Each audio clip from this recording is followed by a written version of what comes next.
I mean, So let's start. it was a culture shock when I came.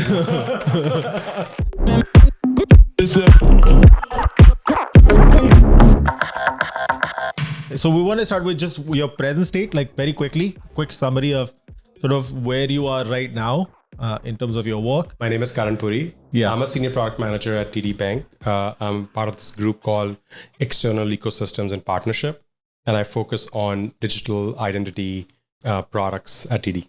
Give us just a small snippet of sort of what does a product manager within this sort of context do? So I think product management can be like obviously broken down into different parts, but the area that I focus on is more new product development.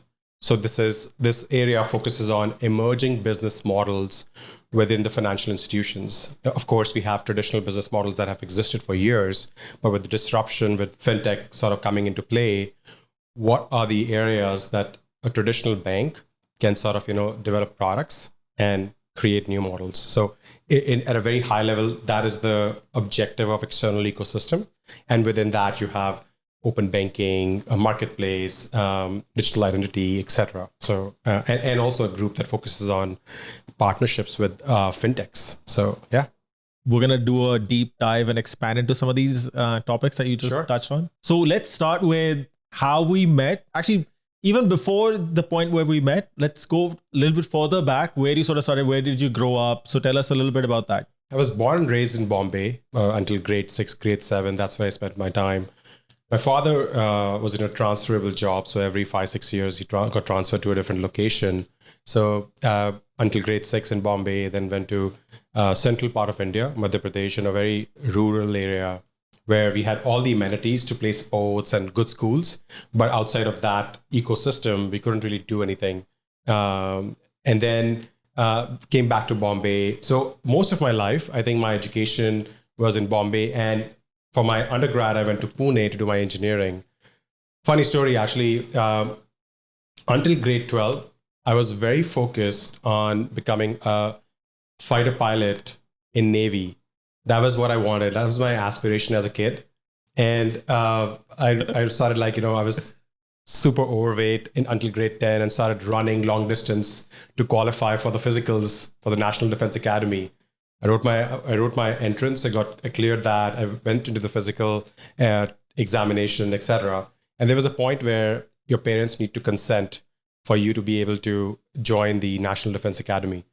And my grandparents had a different plan for me, as most of Indian Asian kids experience. So they said, "Why don't you do one thing?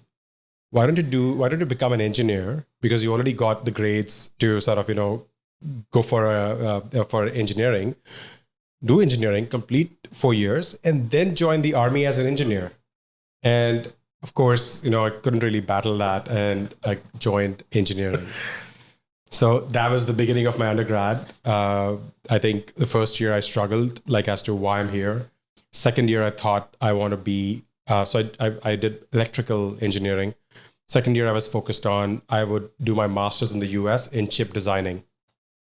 Third year, when it became hardcore electronics that I was working on, I dropped that idea completely. And I said, I don't think I'm going to do that. I might do something around mathematical modeling, a master's in mathematical modeling. By the time I reached fourth year, some of my mentors, my friends, guides, they sort of introduced me to Ayn Rand, the philosophy of objectivism. And I read Fountainhead. And I was so influenced by Fountainhead. And I knew after getting out of engineering, I want to hustle, like a true hustle. And for me, the hustle was not in the form of an engineer, but in the form of a sales and marketing professional. I wanted to be a sales and marketing professional. Now, that was very intentional. Like if I would talk more about my background, etc. Some of my experiences are intentional, some situational, but that was a very intentional idea that, I was like, I really want to get into sales and marketing. So I finished my engineering in Pune. For people who do not know where Pune is close to Bombay. It's called the Oxford of the East because of, I think at that time, 150 engineering colleges that existed in Pune itself. It's a student town. It's a blast. And then I decided to come back to Bombay to pursue my sales and marketing career. The idea was to get into any aspect of sales and marketing. Get in. I have no background in sales and marketing. I'm an engineer. If I get an opportunity in any space, from there on, I will explore the business part of the world. So that was the idea. And I got my first job in a media planning agency. And that brought me to Delhi to work on one of the biggest FMCG brands, Reckitt. So I did media planning for a year and a half, 2 years. And I think I realized in 2 years that this is great. This is a great angle to looking at how marketing spends money, what's reach, what's targeting customers, etc. But I think my intention was not to be a specialist, was to sort of explore. And from there on, it's a funny story, actually. One of my friends, she'd applied to a consulting opportunity with Accenture in Delhi. And she said, do you have any contacts at Accenture? I applied. I haven't heard back. Can you find out what's happening with my application? So I knew some people. Then I called them. I said, hey, I'm inquiring about my friend. And they said, would you be interested in pursuing a career at Accenture? I did not have any business degree, and most people had a business education. And I said, well, sure. And 4 months later, I had an offer from Accenture.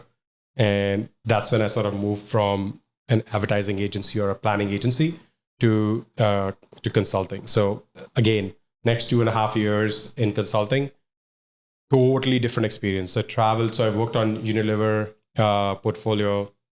I traveled in Asia. I traveled in Europe to sort of work with the marketing teams at Unilever. Completely different. Like, one, coming out of India for the first time to work, meet people who work outside of India. Two, coming out of an agency and work on a different angle of the business that I think completely opened my perspective. And I think I very quickly decided, while these experiences are great, and I've got great people to sort of, mentor me, coach me, I think I lacked the foundation of business education. And that's when I was very sure that I would finish 2.5 years at Accenture and pursue an MBA program. At that point, did not know where. So I wrote my GMAT exam, 2008, 2009, markets were crashing. So UK was my destination that I wanted to be in, but UK employment market was not great. US was crashing.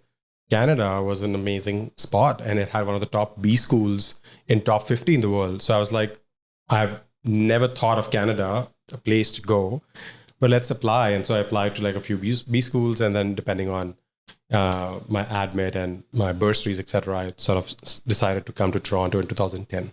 So that was my stepping out of India to Canada. I think this coffee, by the way, is amazing. Yeah. This is a pour over, right? It is pretty good. It's just a different experience altogether. It's my favorite. Ever since I've started having this coffee, I can't imagine drinking any other coffee now. And it's like this nice, slow, gradual process. In India, you have like first all milk coffee, then you go to lattes, then cappuccinos, then you do cortados, and then you do all black. So now I have reached the all black coffee state. So this is what did you say? This is like coffee which has figs and chocolate. Oh my God. It's fig and chocolate. It's pretty good. It's actually it's amazing. Yeah, the coffee is pretty good. I think it takes like a few tries, like a few tastes, like you drink it a couple of times, and then you sort of get used to it. And then it's like the first time you had beer. You're like, oh, that feels so weird. But then you start craving that taste. So it's a bit of an acquired taste, but I highly recommend it. I'm joining the club with you, Paul. So one thing, okay, so I want to go back to first the statement of you wanted to be a fighter pilot. Let's talk a little bit about that first. My mother, when she was pregnant, she'd watch this movie called Vijeta. It was a movie where there was a son, the eldest son, he converts into a Sikh, and he joins the Air Force. And to me, she made me watch it so many times after that I think I just wanted to be a pilot. Like I just wanted to be a fighter pilot, not a commercial pilot, mind you, a fighter pilot.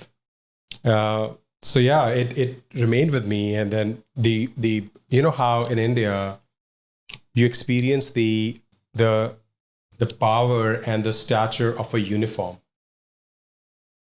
especially army, right? It's regarded as one of the top, after the bureaucrats, one of the top, cadre of like people in uniform. So to me, I was always influenced by them, and I had exposure to a lot of them in the family. So I was I was like, what is life without uniform, right? And that was until grade 12, and then I changed my direction, and yeah, but it still remains very close to me. I try to follow. Funny, my engineering college was 20 kilometers from National Defense Academy in Pune.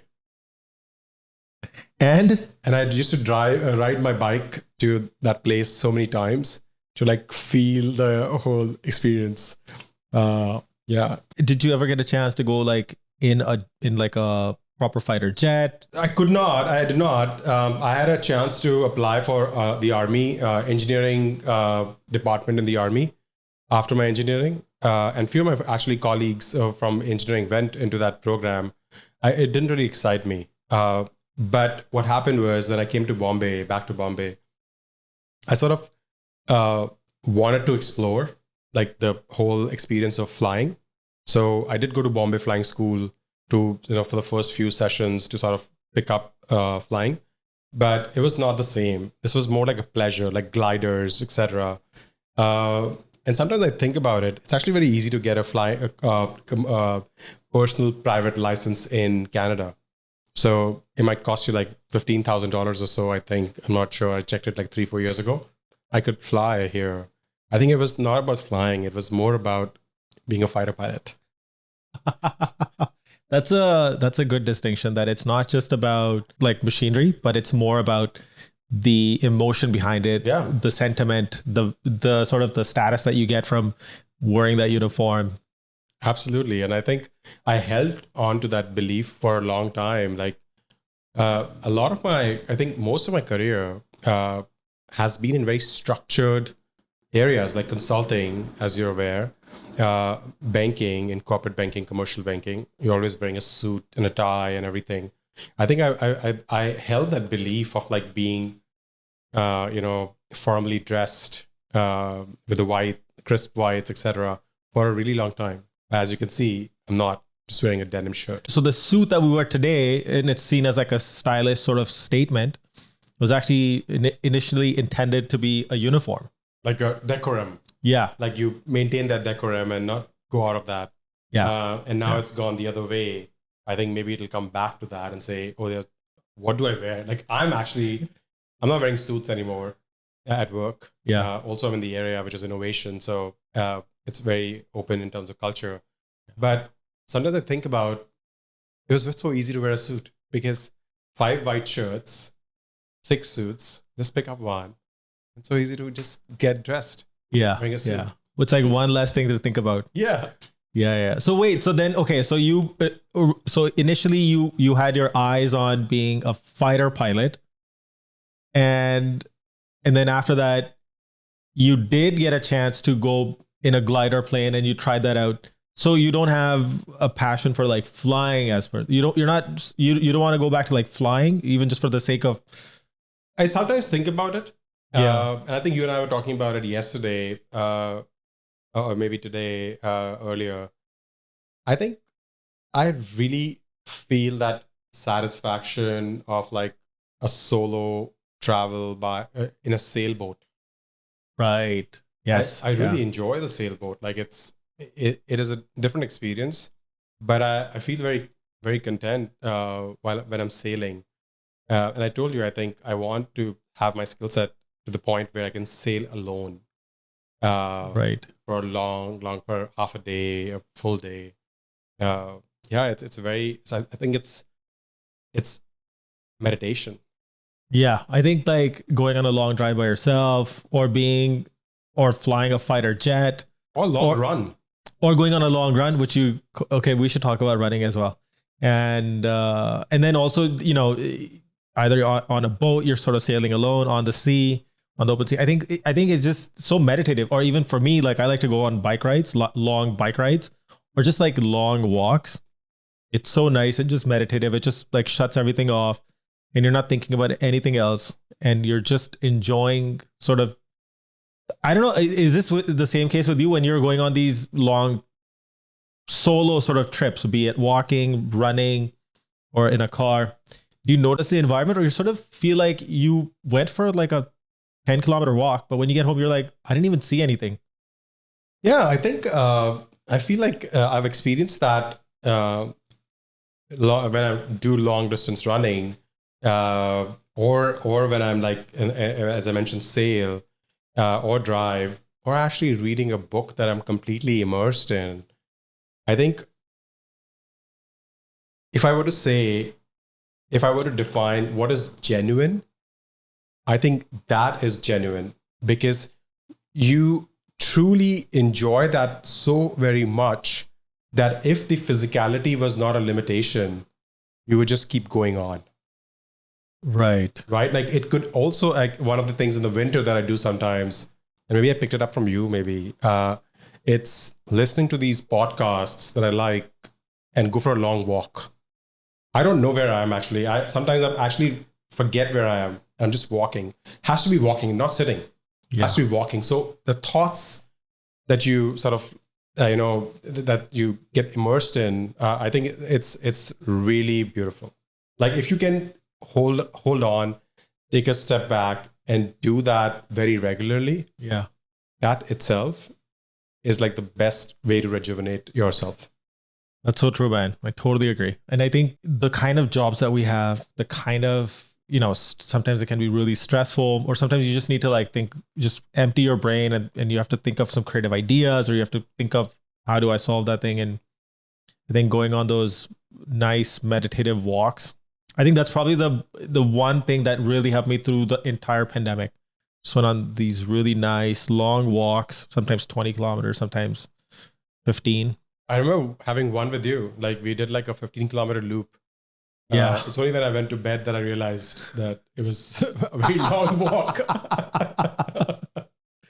Yeah. I think, and also like Toronto has so many beautiful parks that if you sort of are on foot or on a bicycle, you can really explore. And there's just so many hidden little parks. The Moore Park, which is linked to Evergreen Brickworks.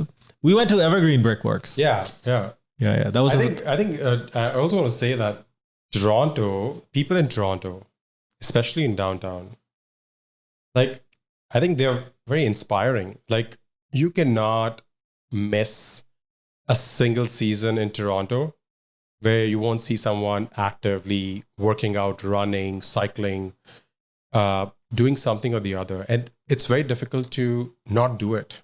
Yeah. Right? You want to get out. I think that my experience, like throughout my, like having been in so many cities in India, outside of India, I think Toronto brings that vibe.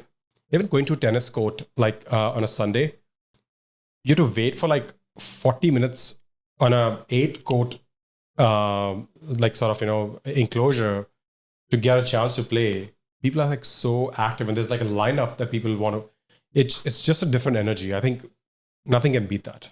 Yeah. I think that's something that we should also touch on is the sort of the cultural differences that we've observed being a part of, North American culture, like especially Toronto. And then also how that culturally, how everything was so different when we were back in India. I think especially for people, let's say, who are listening to this, who might be, let's say, in India or who want to move to Canada and thinking, well, I want to move to Canada, I'll get a job there and, everything will be great. But a lot of times that's not the case. We're going to cover that in a bit. But first, I want to actually go back to now. I know, and we went all over the place, but in terms of after flying, you got into communications and you went and worked in media planning. And so how did that happen? What got you excited about media planning? To be honest, not quite a lot. It was just an opportunity where I think my first interview was with Times of India, one of the largest English dailies in the world. it was a sales role to sell spots on the newspaper. I was like super excited because I also had a timeline from my parents and my family that you have 1 month to get a job. If not, you're going to get an engineering job, right? You can't just be like wandering. So I got an offer from Times of India. And then someone said to me, he's like, why are you doing like spot sales? You're an engineer. You would have an understanding of numbers and crunching Excel sheets, etc. You should work on media planning, which involves statistics, trend analysis, etc. So I said, oh, I don't know what that is. And that's how I got introduced to media planning.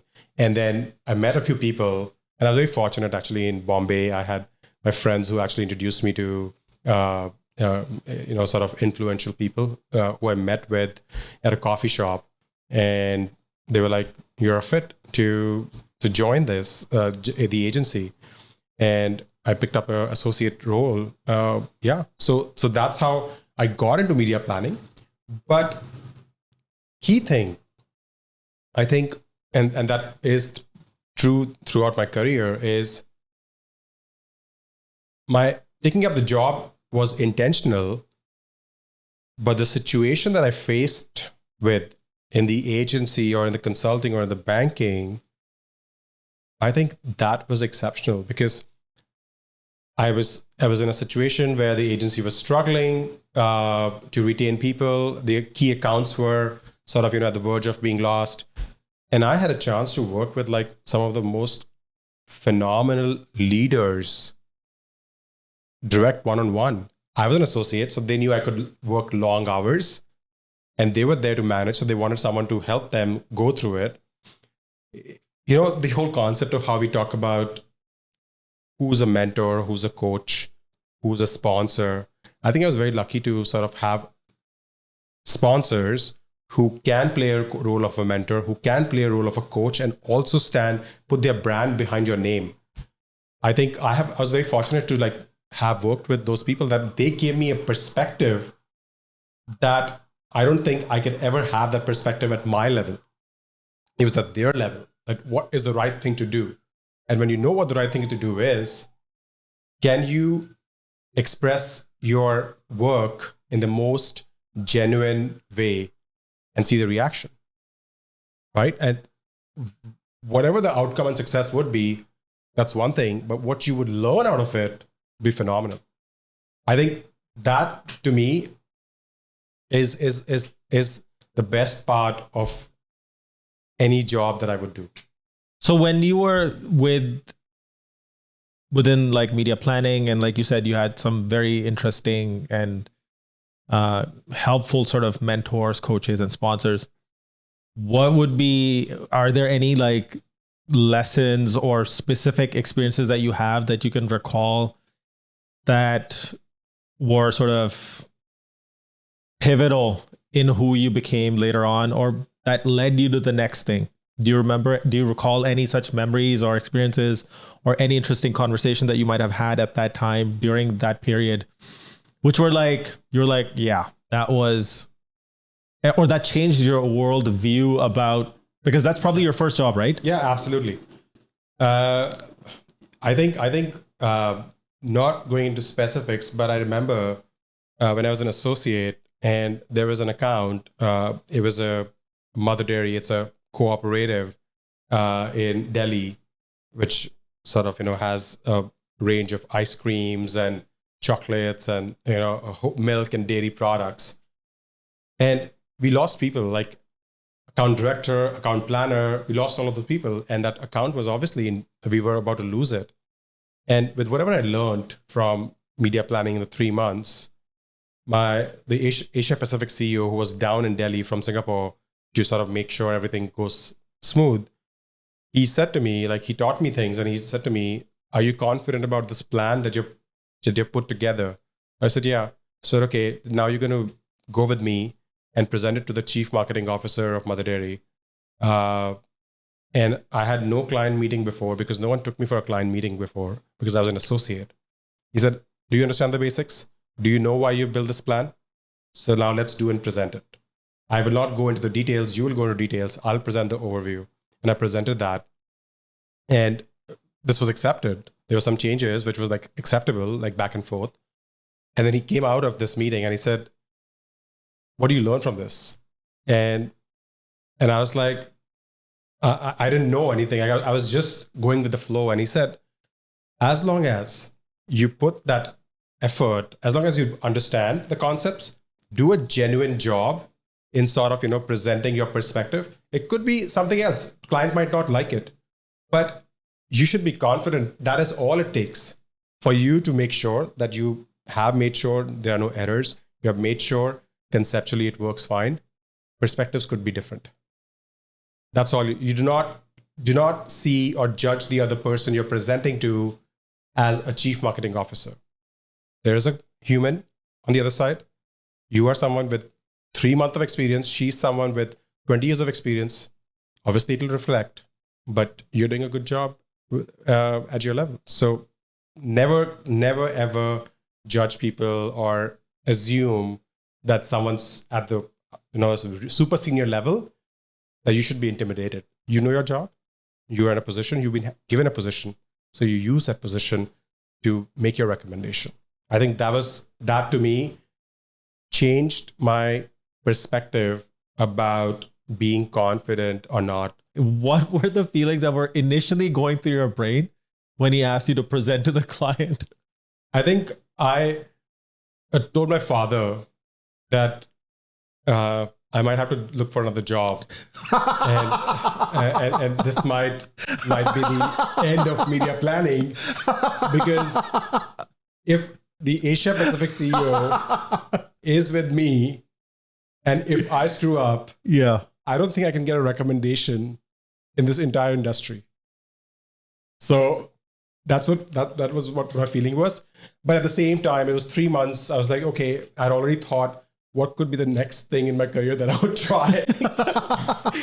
But it went on for another 2 years, so it was fine. That's an amazing story, because, it typically, because we're both from sort of the Indian culture and we've both sort of experienced working in India, and you don't find a lot of leadership that encourages younger talent in the sense, the story that you described, where he put all his faith in you and he's like, are you confident you can do it? Okay, let's do it. Yeah, I on that same account, I remember there was a European car manufacturer that was planning to launch their brand in India. And we went into a pitch kind of a meeting. They were in our office, in the agency office, and my Asia Pacific CEO was leading that meeting. And I said something, and I got a feedback when I came out. I said something in the meeting. I asked a question. And the account director or somebody said to me that you need to watch your audience. Like, you can't just ask a question. And the CEO, the Asia Pacific CEO, actually corrected him and said, I don't accept that. If you have been invited to a meeting, which means that your opinion counts. If it didn't, you wouldn't be there. Period. That's amazing. I think I've been blessed with people who've given you that kind of guidance. More than that, right? By telling you to be able to present, that you can present to a senior person on the client side, you are kind of putting your brand behind the person, right? And that gives you so much air, the confidence that, okay, Yeah, I think that also is about the culture and how the employees and team is made to feel safe in terms of they can fuck up, they can make a mistake, and it's okay. And leadership is going to stand behind you. So I think that allows you to try more things, to make decisions, because when decisions are being made, mistakes are also being made. Yeah. But to allow that and to sort of bring that into the culture, I think that's super critical. I think a lot of companies, they struggle with, because there's so much fear. Because if you can't make a mistake, you're going to fear making a mistake. And because of that, you're not going to make enough decisions. And then, that's like a self-fulfilling cycle where, products don't ship faster, decisions don't get made. Very early on in your career, like in your first job, you got exposed to this kind of leadership. which encouraged you, which made you feel safe and allowed you to make mistakes. Yeah. And I think that is also the reason why I never regretted not having gone into an engineering job. Because this is what I wanted to experience. Like, business is all about people, right? People you work with, people you sell to, people you buy from. If you understand that, and if the fit is right, and now at different levels of my career, I understand what fit means. If the fit is right, you will never be miserable in your job, I think. And if you're miserable, you should never be in that job. Right. Yeah. That common saying that people say is that, you don't leave a company, you leave a manager. Yeah, absolutely. Right. Absolutely. It's actually, if you think about it, it's such a huge loss to the company, to the business, to the principles, because of one person. So the fitment is, I think, really important. Yeah. I think those are two really fantastic stories, because when something like that happens, that firstly changes your perspective, and it also makes you want to sort of pay it forward, because when you were in that early stage and there were people watching your back, and as you go further down your career, you realize that you're there because there were always somebody there standing behind you and saying, okay, go do this. We'll take care of things if something goes wrong. Don't worry about it. I think that plays like such an instrumental role, especially if somebody like you get to work with somebody like that early in your career. And maintaining your integrity in that process of owning up that, I actually screwed up. I did that. This is what my rationale was. This is what I did. I made a mistake. I screwed up. And here's my learning. If you can contribute to that culture, that is, I think, I think while it might sound like so simple and straightforward, I think people sometimes for right reasons, wrong reasons, forget it. But those are my best experiences, right? Like, I had experiences that were not pleasant. But if I reflect on good experiences, these were the people that actually helped me shape my thought process. That was your first job. And clearly you had some fantastic experiences. You got to be working side by side with some of the smartest people who were also not only just good managers, but good leaders. And they were good mentors and coaches, like you said. So why did you actually leave media planning to go pursue consulting? So I think... what was your thought process at the time? I stumbled upon the opportunity accidentally. But at that time, I was struggling in terms of should I just started my career, right? First 2 years in my career, should I just be doing media planning, or should I actually sort of expand my horizon and do sales? I would go for interviews to sales companies, how I was targeting telecom. Telecom was so big in our time, right? Like Vodafone and all these players were emerging, and such amazing commercials that you saw, so influenced by that. I said, I want to be in sales. But they said, well, you're a planner. You can't do sales, right? Like people sort of stereotype you. I tried a lot to try different avenues of business because I wanted to expand my horizon outside of just planning. And it connects now. Maybe at that time, it was just that I want to learn more different aspects. And then when I got this opportunity, it said, well, you could actually look at marketing as a whole across different channels, and also be able to assess performance of a media planning agency and say, did they make the right calls in their plans?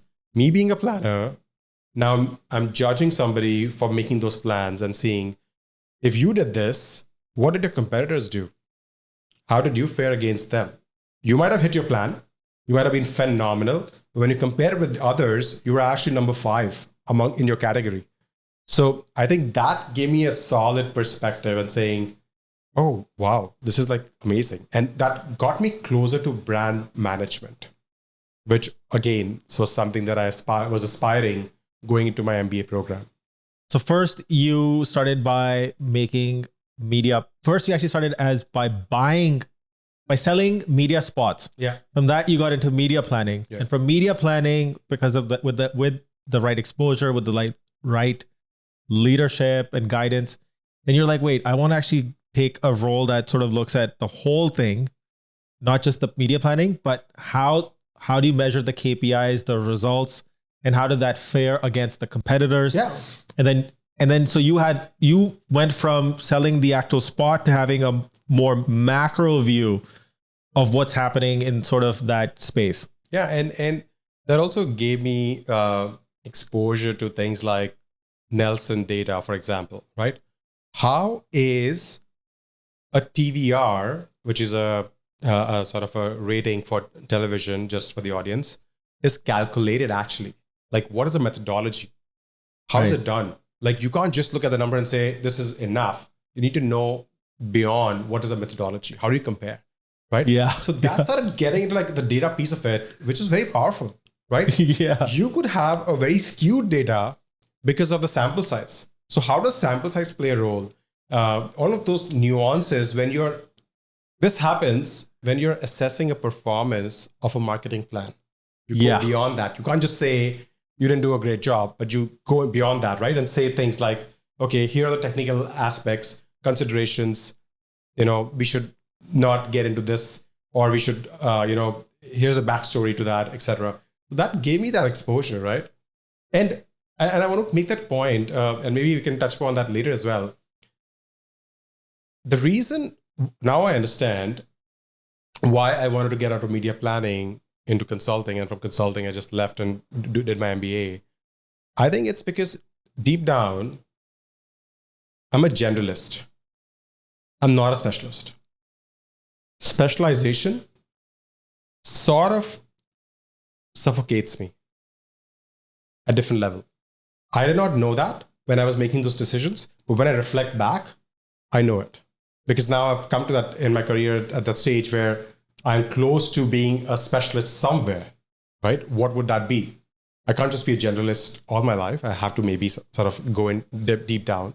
But I think at that point, the curiosity of knowing more, that if tomorrow this is my career, I should have made a informed decision based on my curiosity of what all exists that I'm choosing from. So that was the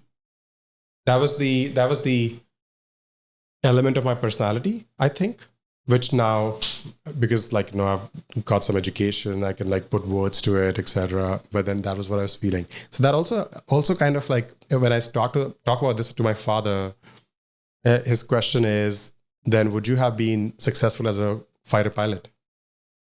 Because that's one job that you have, wear your gear, sit in the cockpit, and just go. Would that have made you happy? And I don't know, because I think generalist, specialist could be one thing, but there's passion that can sort of override all of these elements. Being a fighter pilot would have been very thrilling. Would have been very exciting, but I don't know how intellectually stimulating it might have been. I mean, of course, it would require all your focus, your full body focus to fly something that almost travels at the speed of sound.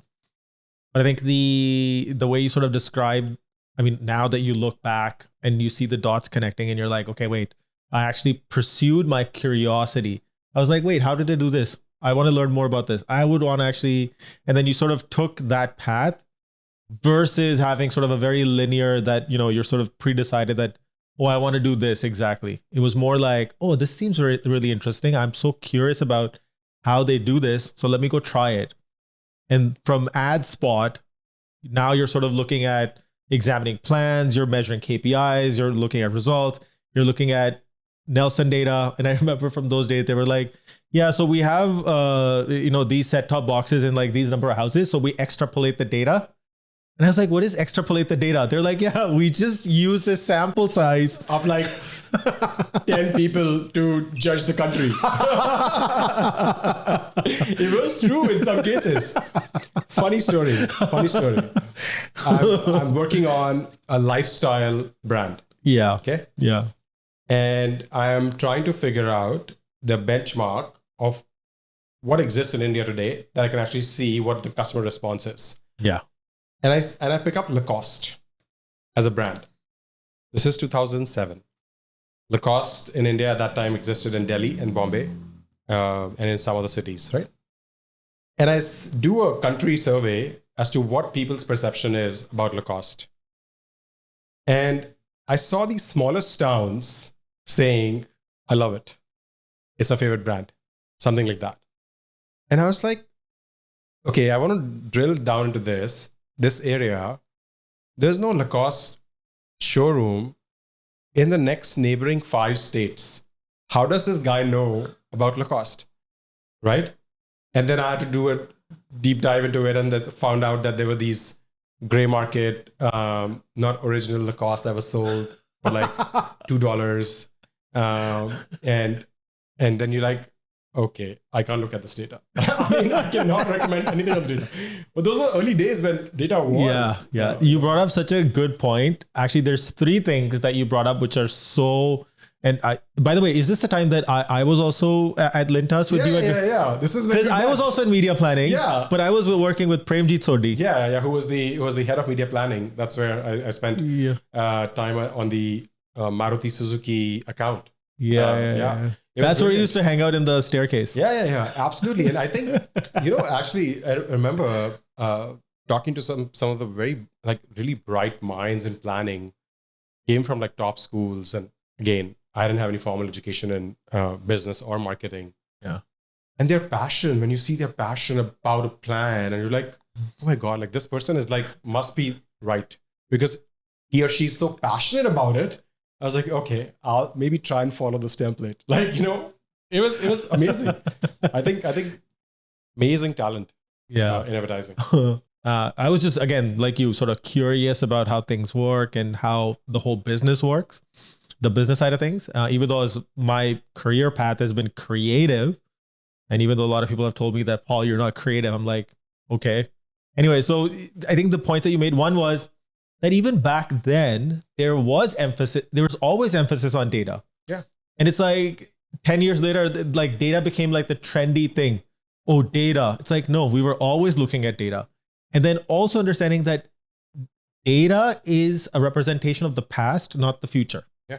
Number 2, as human beings, most of us don't have basic numeracy. We don't understand, averages or, how the data is collected and how it can be so biased. Like you pointed out that you're getting some sort of a signal that's saying that, there's people in this region of India. And by the way, for the audience listening, back then, we barely had any internet. This is a long time ago. We're like 2 old guys now. Yeah, absolutely. By the way. Yeah, you've got some grace. Oh my God. So internet was not that predominant. I think at that time, I probably had like a Sony P990, which was like a touch screen with a... I had a Nokia 6600. It was like this the black and white. Yeah. Dude, that Nokia phone was amazing. Although during that time, my favorite is the Moto Razr. The titanium phone. Mm-hmm. I think even if it comes back today, it'll be trendy. Like I was never a fan of the Moto Razr, but I was a big fan of Nokia at the time. But anyway, sorry, going back, I don't want to get us off track again, but at the time, so one was that data was being looked at. They were doing research. They were looking into customers. It's not something that just came out of thin air when, digital and product sort of came to the scene. Yeah. They literally took people who were in marketing, advertising, graphic designers. A lot of them moved over and they brought some of that learning and frameworks to sort of the kind of work that we do even today. So anyways, so one is that it was important to first know, where the data is coming from. What is the data really saying?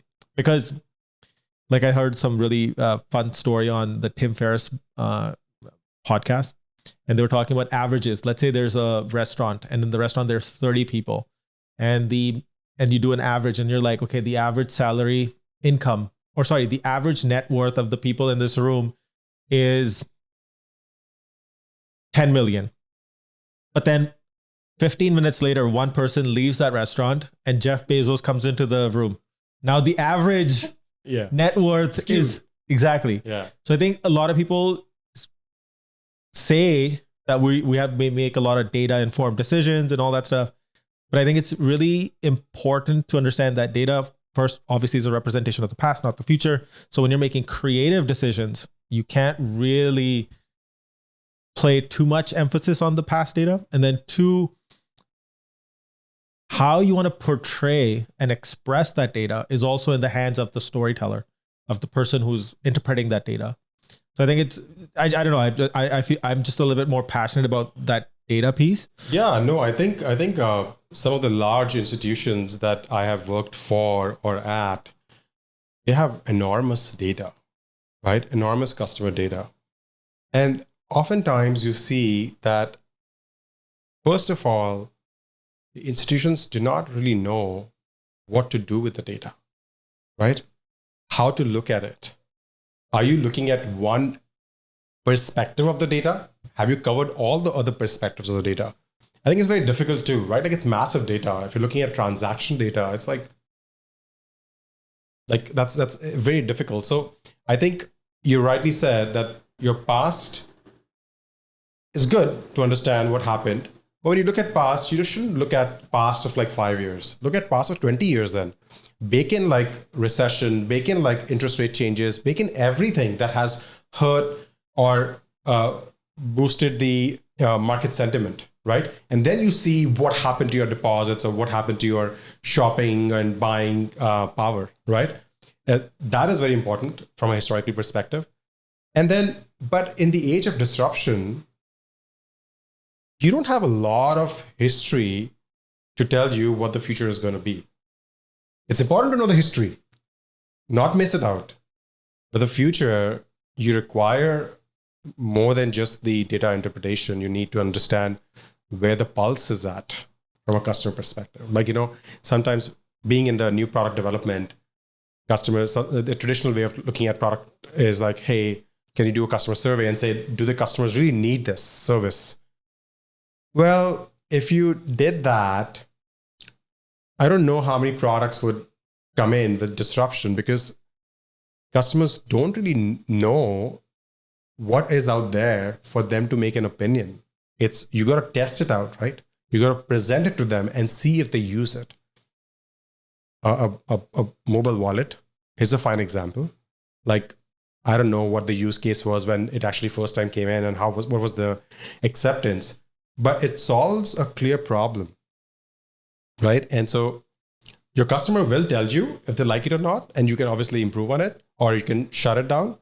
But looking at the history, how much can you learn from that to say that a customer is going to accept a wallet? Yeah. So I think there's a fine line between, how much could you rely on research versus actually testing it in the market? That's a really good point. In fact, it's like, what's that like Henry Ford quote? He's like, if I ask people what they wanted, they would say, I want a faster horse. Right. True. And it's like a lot of people don't know what they want. And so as a designer or as a marketing person or somebody who is building a product, you have to sort of look underneath what they're saying. What is the meaning behind what they're saying? All these technologies, from telephone to cars to mobile phones, internet. So there's like this interview of Bill Gates sitting on David Letterman's show. And he's like, so tell us, what is this internet thing? And at that time, by just watching that one interview, you can plug into that sentiment of that time that people didn't think of internet as ubiquitous as it is today, that it's so prevalent. But yeah, initially humans resist change, even though it might be better for them. Yeah. And I think that's the story with disruption, right? Yeah. Both for the organizations, even organizations or the players in the ecosystem would resist that. Yeah. Until a point where there's a clear value. Yeah. And that you want to adopt it. So true, I think man. they've done a great job in today's world where there's so much disruption that's happening across all industries. And I think many organizations, large organizations that have existed for donkey years, they have a division, a group that's looking into that and being open about it. So any experiences or any conversations or experiences that come to mind that sort of, again, influenced you or led you to the next thing that you wanted to do while you were at consulting? I think in consulting, those were really intense days of my career, 16 hours a day on an average. I was, 25, 26. It was really intense. But I think one of the most important experience was I went to this, there was a sort of a training course for Asia Pacific. We went to Malaysia for 2 weeks. This was 8 hours of strict classroom training, going through courses, going through, content that would sort of, educate you in consulting.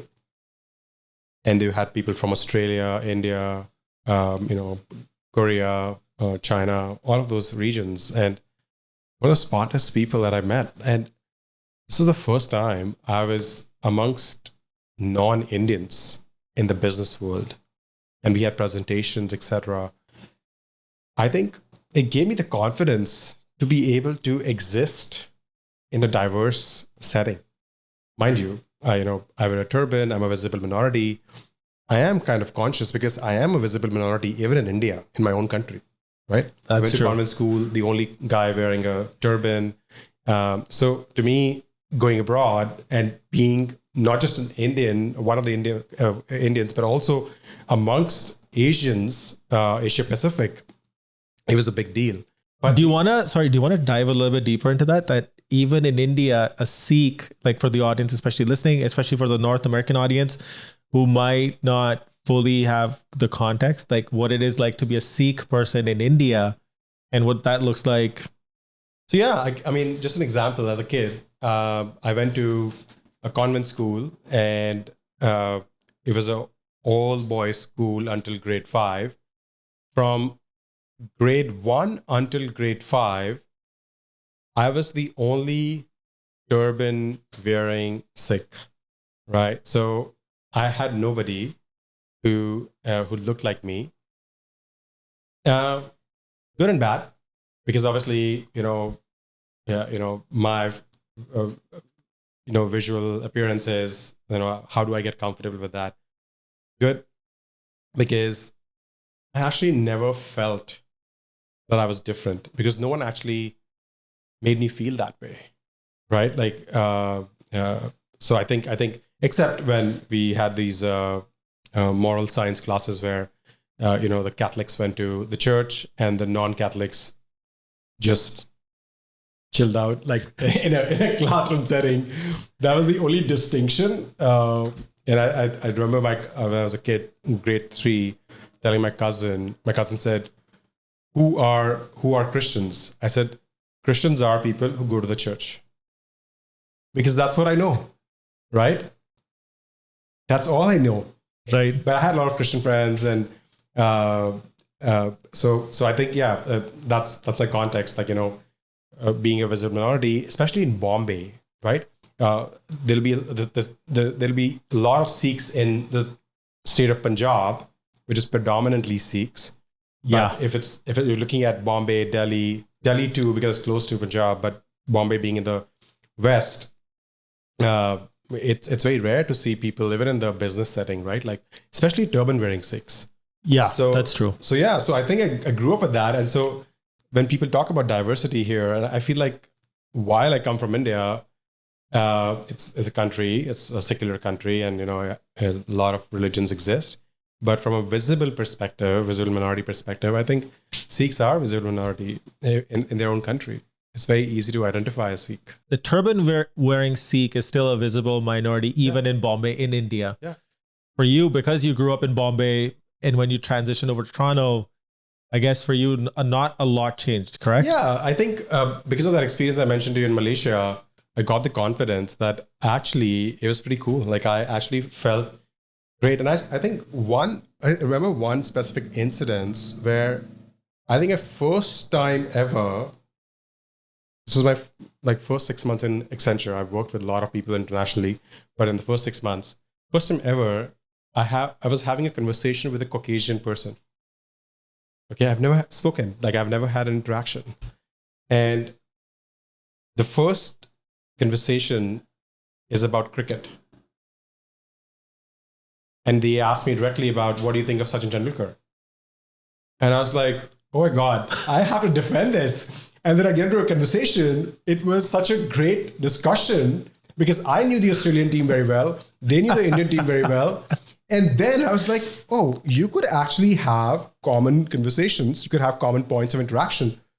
And from there on, I think I also met Indians from Australia, Indians from Singapore. It was a phenomenal experience. And one of my best friends, she's from Korea. She's still in Korea, but we keep in touch. She was at Accenture there. That gave me the confidence that, you know what, I actually can go and study anywhere in the world. And that was one of the reasons why I decided I'm not going to do an MBA in India. I'm going to go abroad. Right. That was the point where I made a decision after I wrote my GMAT exam. I think a lot of people, especially who are from North America, who would be maybe listening to this podcast, when you grow up in India, you don't necessarily are sitting next to somebody from a different country. Whereas, you know, when you grow up in Canada, and I've also gone to school in Canada, and now that I work in downtown Toronto, you are sitting next to people who are from all over the world. Whereas when you're growing up in India, most of the people in your school, especially if you're in a smaller city, of course, if you're in like Bombay, you still have people from different states of India. Right. But there's not a huge population of international students. And then when you get into the work culture, of course, there's a few international employees from different parts of the world, but that's still very small. Yeah, percentage wise. Today, you might have more. Yeah, because of the globalization and India becoming a very important economy. You're right. Yeah, predominantly. But okay, so coming back to the point where, so you weren't consulting, and so you were talking about your experience in the consulting environment, and you were working 15, 16 hours a day. It was pretty intense, and you were like 25 years old. So what happened at that point? I think it sort of built that resilience, right? Of working long hours, still being accurate or still being like on the point, staying sharp, endurance, all of that. I think that built that. And if someone said that, it's funny, people ask, are you hardworking? And I was like, how do I say that? Right? Like I think to me, that is the only example I have. Like, oh yeah, like 16 hours a day. And maybe in the 17th hour, I might still get a call from my partner asking a question about a presentation or a number or an insight that I wrote in a deck, which is 60 pages long. I think that was, to me, I was the regiment, the structure, the discipline is what I learned in consulting, period. Like you cannot get that kind of discipline in any other area. Of course, you can build that on your own, but as a 24, 25-year-old individual, professional, that experience was really formidable for me to say, okay, this is how you approach your work. This is how you work around something, and how do you stay on it, etc. So I think, that's so 60 to 80 hours a week was very easy. Like 60 hours, I think, would be on a lighter side, where I could like have fun too. 80 hours was very common. So two things. One is, do you somehow feel that what you were still sort of craving being a fighter pilot because of that discipline, that regiment, that hard work? And then I think something that I've observed about people in like in these fields, they have like this polish and finesse, the way they stand, their posture, the way they communicate, the way they speak. You're actually right. So when I was in advertising, I felt that the discipline, whether it's the way you dressed up or the hours you followed, the business hours, it was not structured. And to me, it threw me off. Coming from engineering, you wanted like some structure. In consulting, you always dressed up. And that became a second nature. So that's taken care of. You're well dressed. Okay. Anytime you have to meet a client, you can do that. And then the focus on refining your work, getting to that point where the deck looks sexy, right? That's what the partners are looking for. A sexy deck for a pitch, right? No errors, nothing. I remember once I came back, I was at home. This was at 11 o'clock in the night. And there was a pitch that was coming up, and we had sent the pre-mail a week in advance. And my partner calls me and says, hey, do you have a second? And I'm like sleeping. And I'm like, yeah, sure. And then I open the laptop and like, can you go to slide number 16 on this deck? Like, can you check this number for me? Are you sure this is correct? This has been a month in making, right? This deck, 80-page deck, reference from that slide 16 goes into many slides, and the pre-mail has been sent. And the partner is prepping for the pitch, right? And I'm not able to breathe. What time of the day was this? Midnight. Midnight, okay. And I'm like, can I call you back? And she said, no, I'll be on the call. Why don't you we can talk when you're ready. And my heart is pounding. And I'm opening the deck, looking at that number, opening the Excel sheet, which was my working sheet. And I check it. And I said, yeah, this number's right. She's like, okay, that's it. Thank you. I just wanted to check. So to me, I don't know if it's dude, I was feeling like my breath, I was choking listening to this story. Yeah. And I was like, okay, that's it. Yeah, that's it. See you in the pitch. I was like, okay. It was phenomenal. I think people might view this differently. I think, at least for me, I needed that structure. And then from there, and I know maybe you want to jump on that, when I went to do my MBA, I brought that structure and kind of, helped me sort of, survive through the MBA program, which was, again, filled with international students. People had different disciplines. There was a common currency, right? That everybody had that discipline to do projects, to do presentations, etc. Of course, I learned quite a lot in the MBA program. There was phenomenal people with amazing backgrounds. But I think the consulting experience helped me quite a lot. Even to the point where when I was building my resume during the MBA program, I could use that, right? Like that kind of structure. What should be there in my resume? Nothing more, nothing less. What is my accomplishment? What is the context? What is the action? What is the result? Period. No more, no less.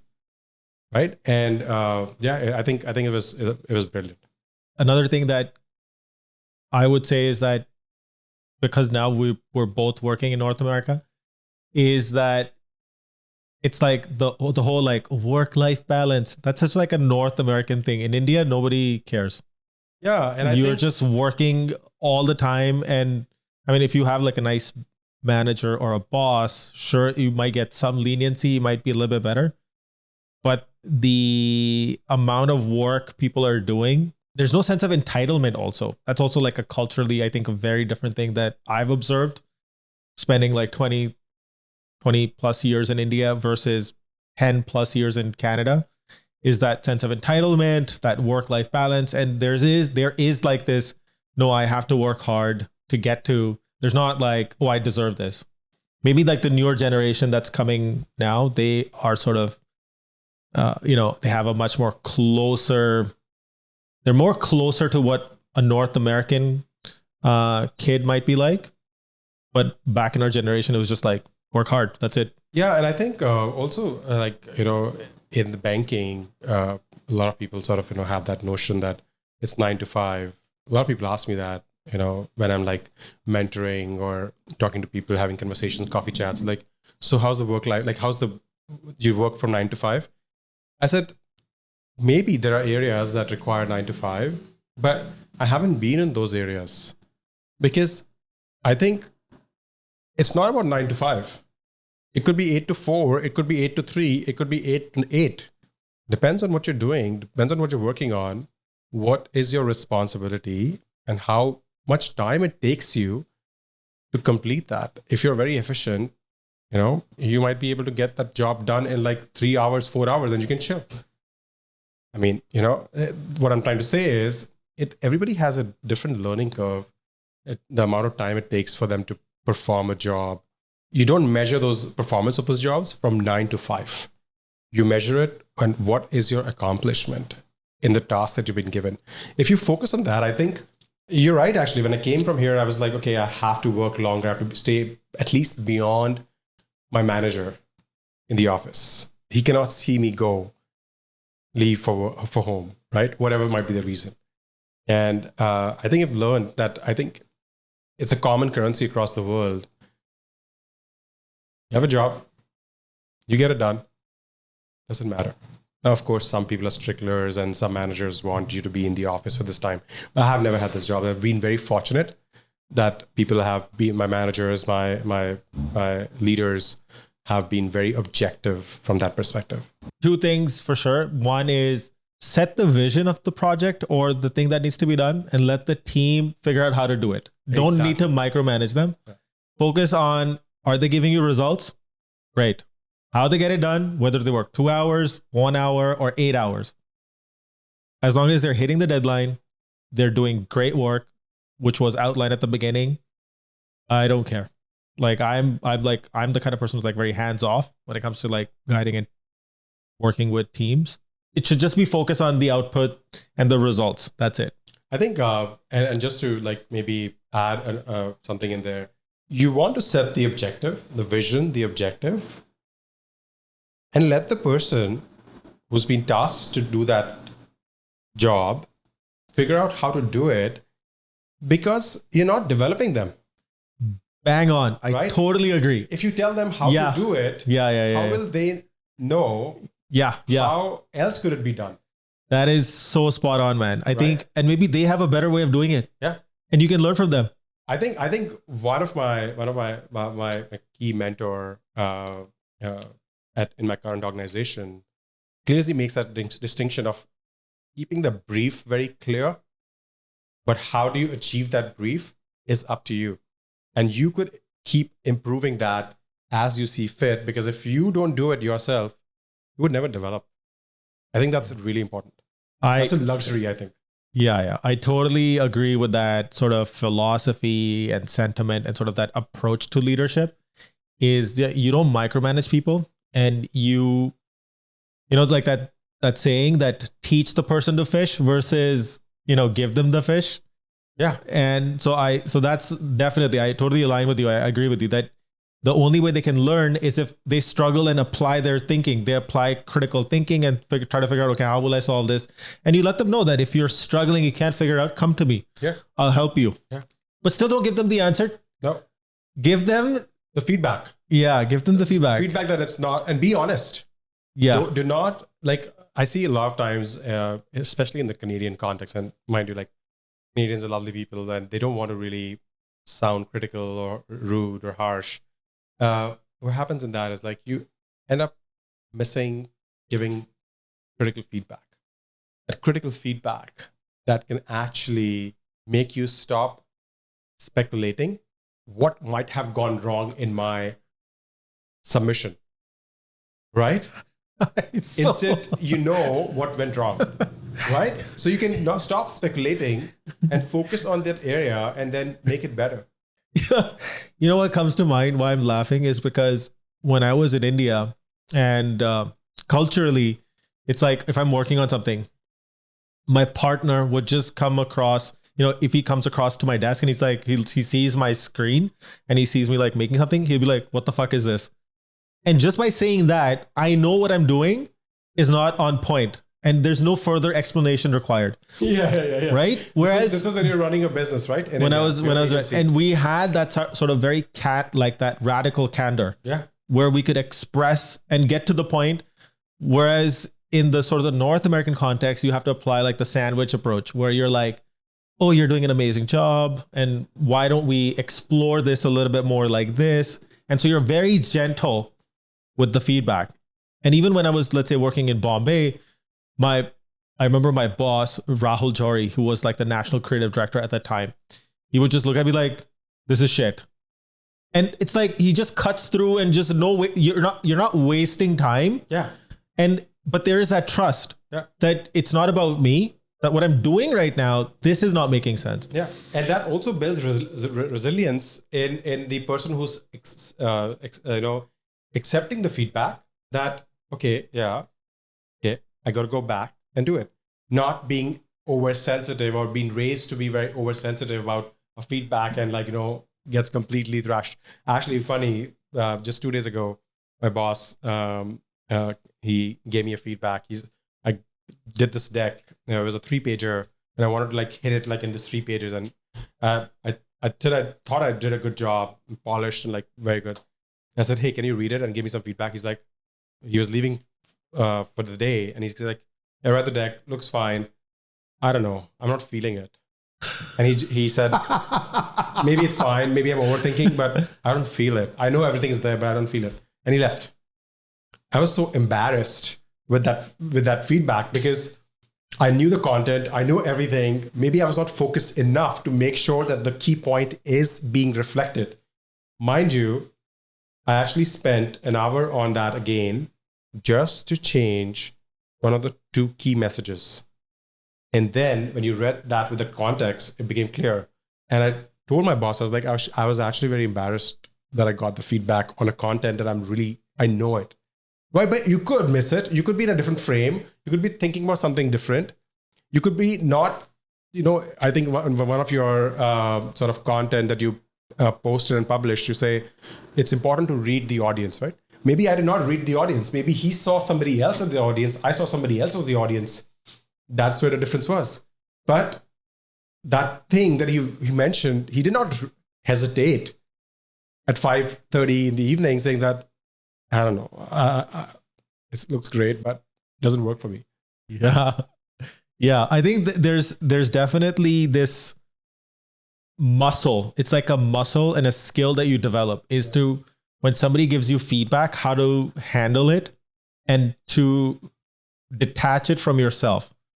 I mean, of course, unless you have an atrocious manager and a horrible boss who criticizes you, right? And makes it personal. Yeah. Yeah. And and as human beings, we're intelligent enough to know that this person actually cares about me and they want me to improve, and they're actually being critiqued about the work, not about you.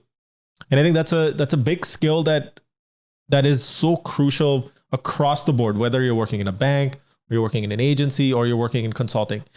And let the feedback come and move on. Don't get hung up with oh, what did this person say? And then keep thinking about it for a week. I've just sort of learned to detach myself. I'm it's like strong opinions held loosely. So it's you're very passionate about the work, but you're also I don't care. And that gives you that sweet spot of you put in your heart and sweat into it. But if it doesn't work, it's okay. I think that's a very important point. And I remember when, at TD Bank, for the first half of my career has been spent on structured areas commercial, corporate credit, banker, being a banker, having a portfolio, risk management and all that stuff. And going into product management, where, you mentioned this thing, my first presentation that I'm working on, it's due on a Friday and Thursday, and I show it to my boss, and he's he looks at the presentation and he's like, okay, 1 second.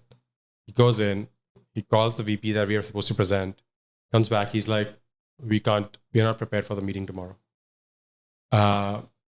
This deck wouldn't do.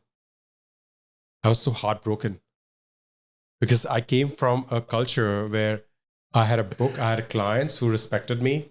I was an advisor. I said to them, how do you do what you need to do?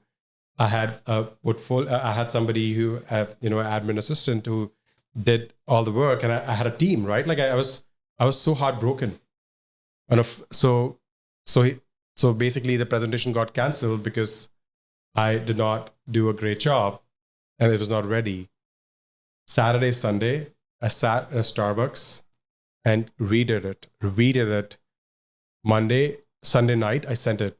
And my boss saw it on Monday and he's like, I see you've put in hard work. I see that you've moved from Thursday to Sunday quite a lot on your own, but this still wouldn't do it. And to me at that point, I thought I made a mistake, and the job that I took, maybe I'm not fit for product management. Because in product management, what I was learning through that was how important it's to have a clear narrative. What is your narrative, and what are you asking for? Or are you leaving it for your executive to figure out what is the ask here or what's the interpretation here? I couldn't get it.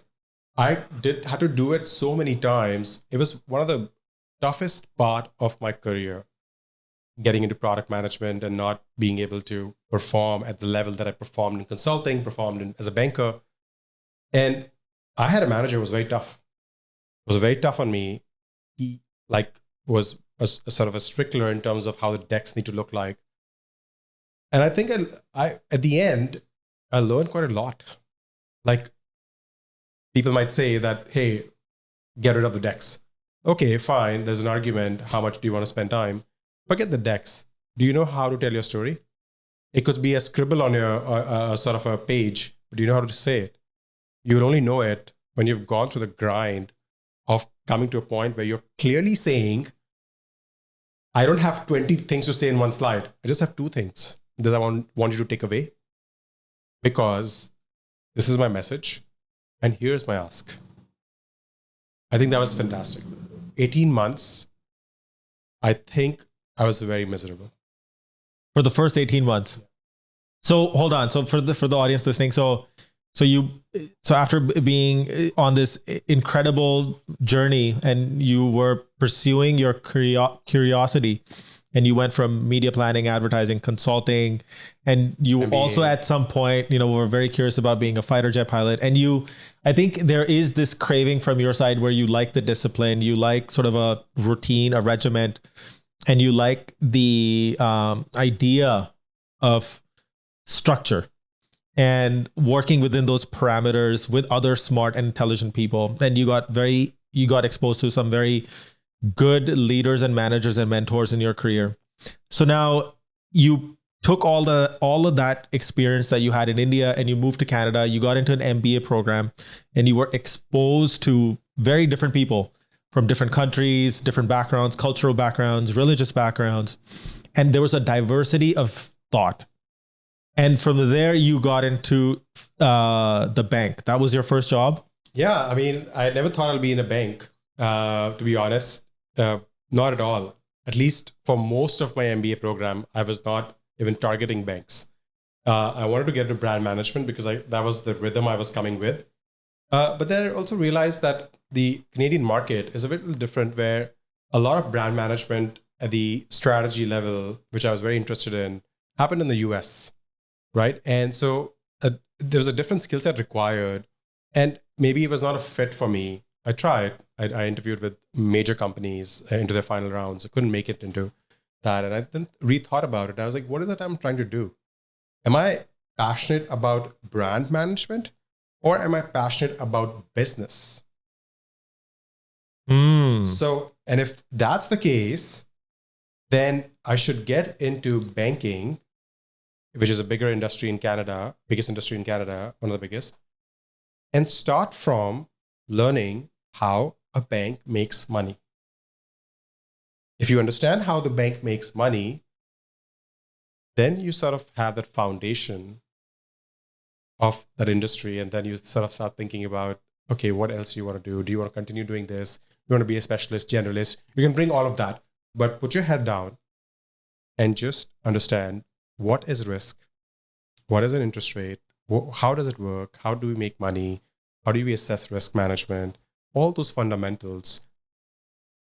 Even today, when the discussions on blockchain and discussions on crypto, and people talk about banks and banks being the intermediary and how they're so powerful, etc.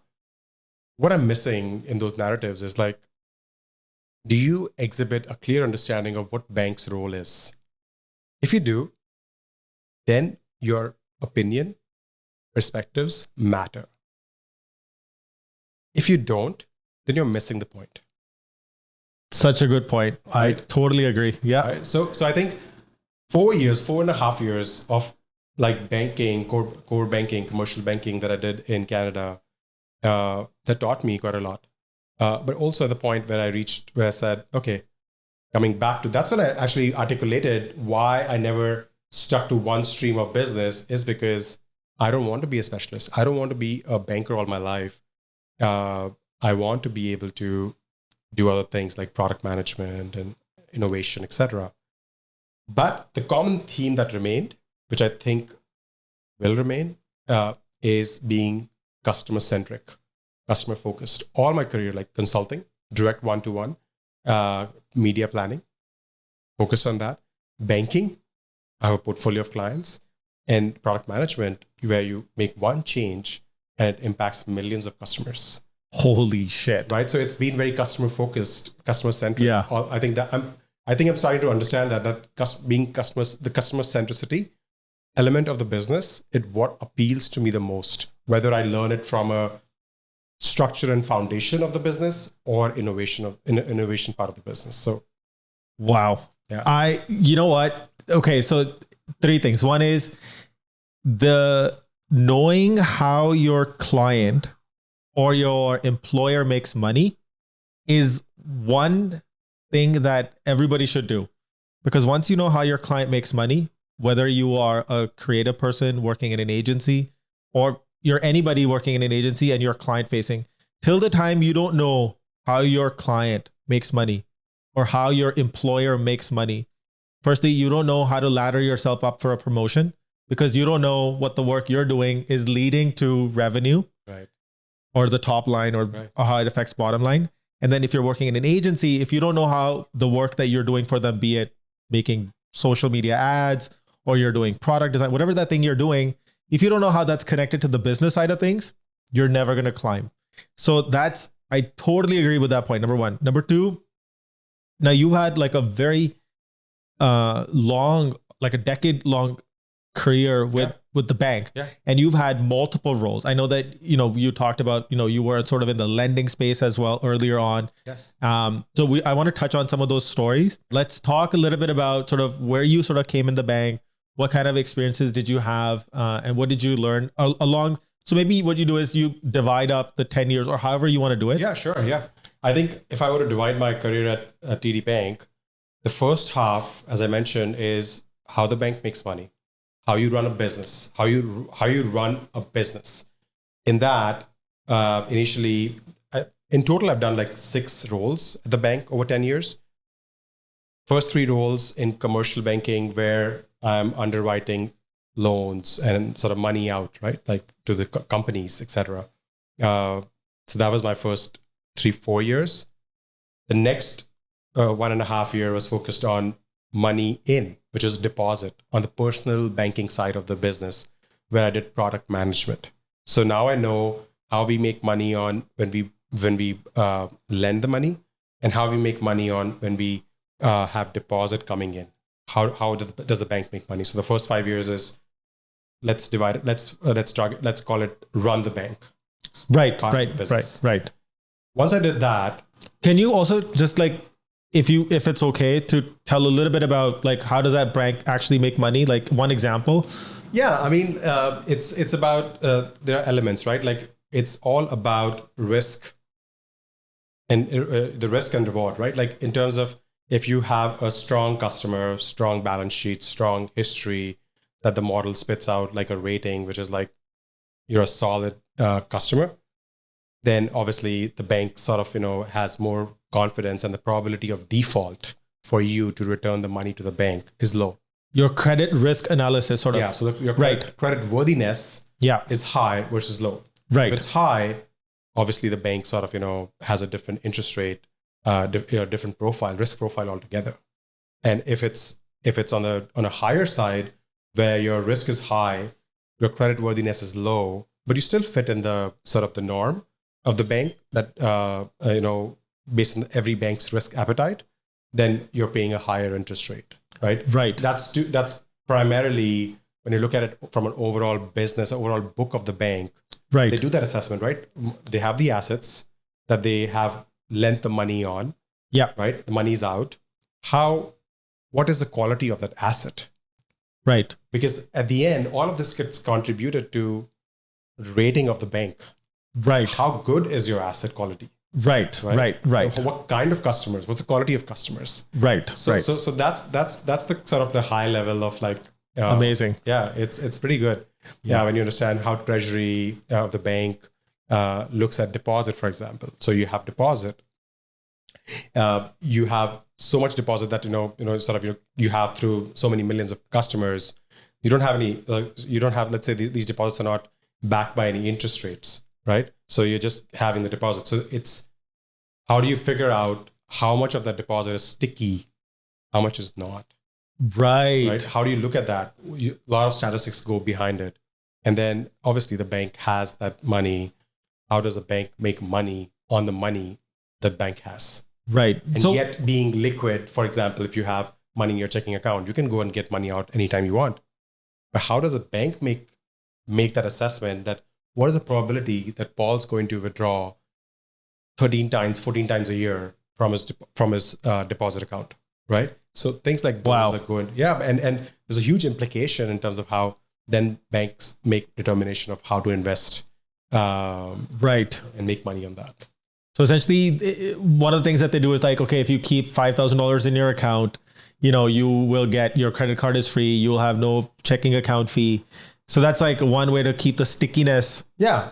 And stickiness and the profitability at the end. Right. The banks are most importantly in the business of trust, but they're also there to make money, right? So the profitability depends on how much deposit that they have that they consider sticky from you.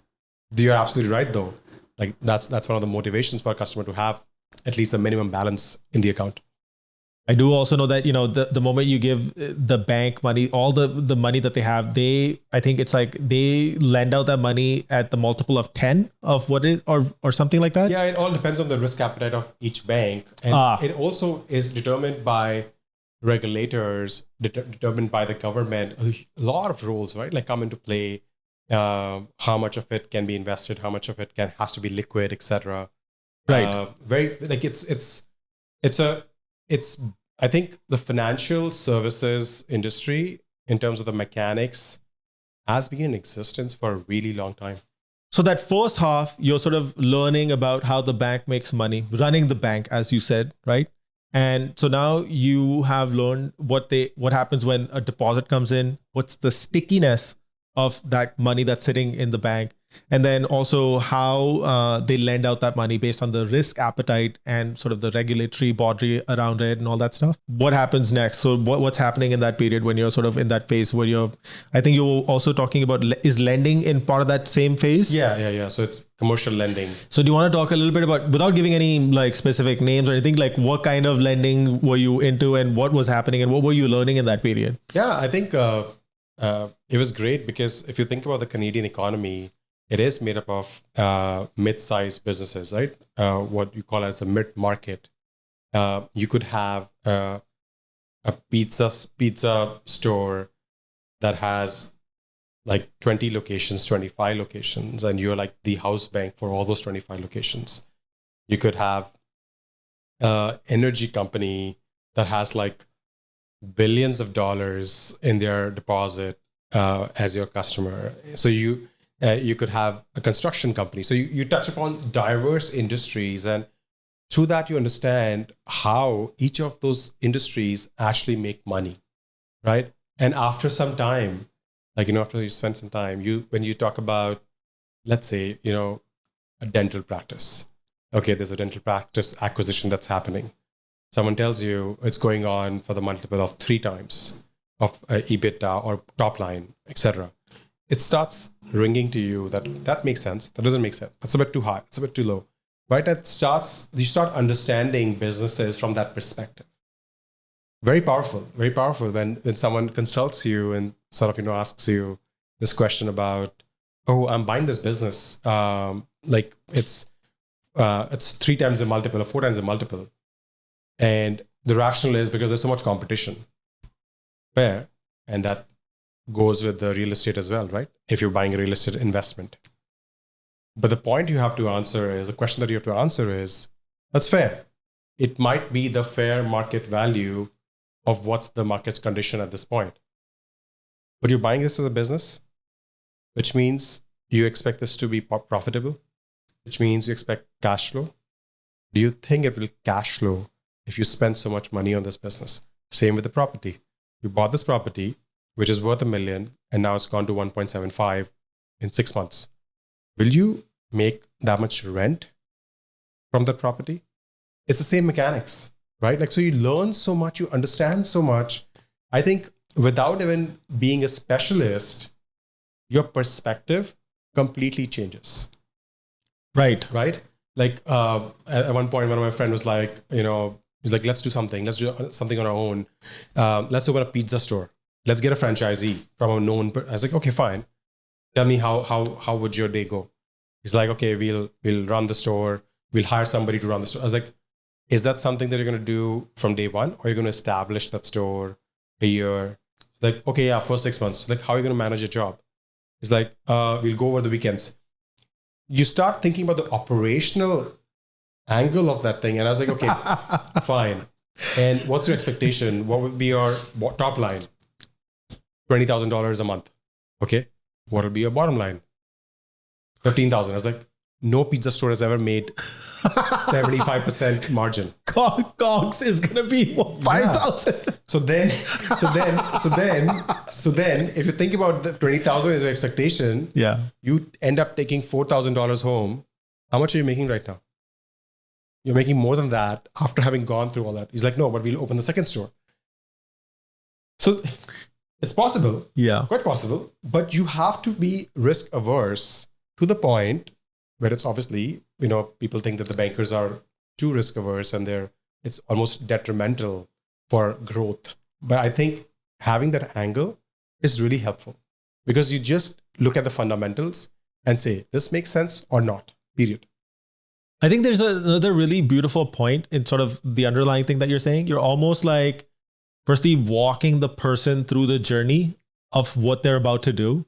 And you're almost like a VC who is on the receiving end of a pitch from a business owner who's like, I want a loan from the bank to do this thing. And you're like, okay, let me understand this. This is what you're about. This is the journey you're about to embark on. Are you committed? Yeah. And if you don't see that, if you see a lack of commitment or doubt, or you just help them realize what they're about to do, I think there's so much merit in that. And my question here would be, do all the people who are sort of in that position have those kind of conversations, like high resolution conversations with their clients? Or it's like, or is that more of like your personality because you have all those different sort of customer centric, buyer centric, user centric sort of framework because of communication, consulting and all that stuff.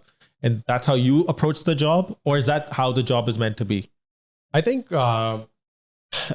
different variations you will see amongst bankers who are trying to get new business. They're focused on getting new business. They might have different risk appetite.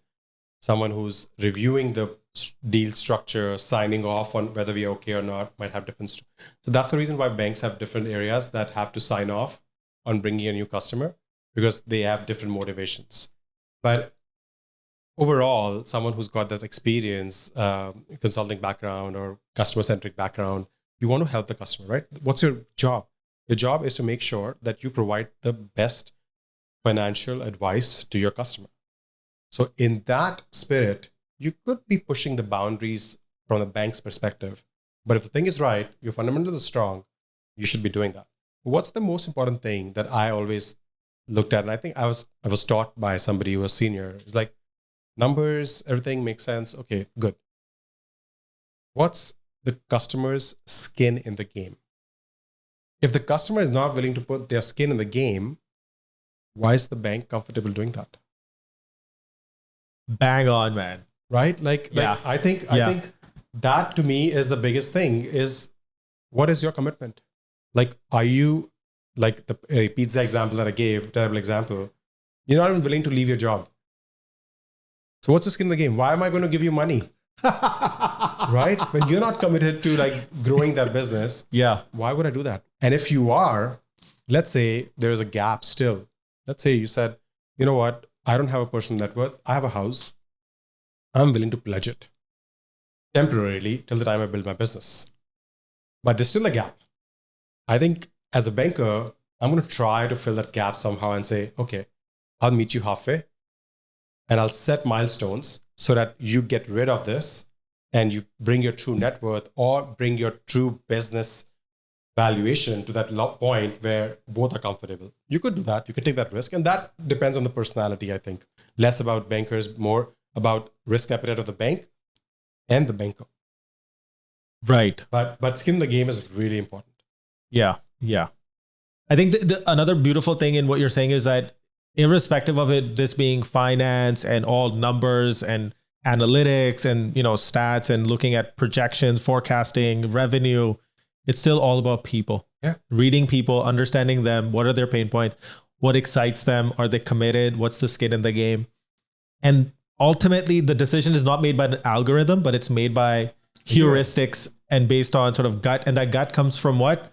All of this stuff that's helping you get an informed decision. Yeah. It's like a very, maybe not a great example, but when I really thought I wanted a DSLR camera. I was like, oh my God, this is what I want. This is what I want. And I bought a very expensive one at the time. And when I took that for the first time on a holiday, I was like so bored carrying it all around. And then I realized there is a difference between being photographed and actually doing photography. It's same as I love pizza so much, I'm going to open a pizza store.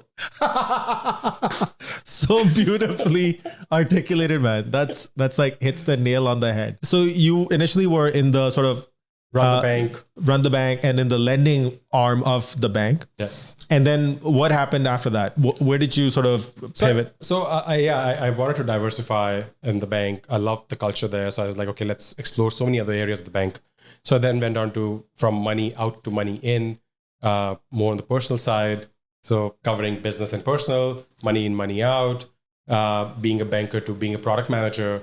So sort of that one role gave me different dimensions and exposure to, there are so many other things at the bank, analytics, finance, treasury.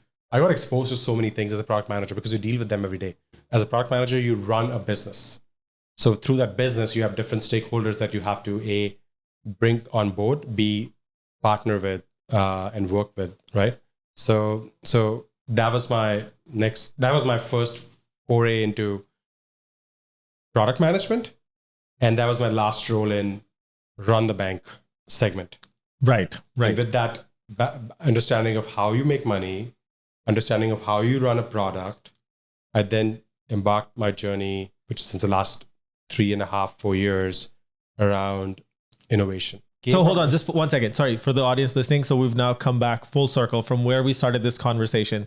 And now the audience has context into a little bit of who is this person and what is informing their thinking and thought process and where are they coming from, right? And so now the current role that you described to us, and we can get a sense of, okay, where's this person coming from?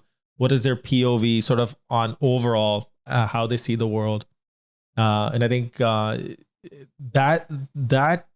4-dimensional perspective is important because you're not working in isolation.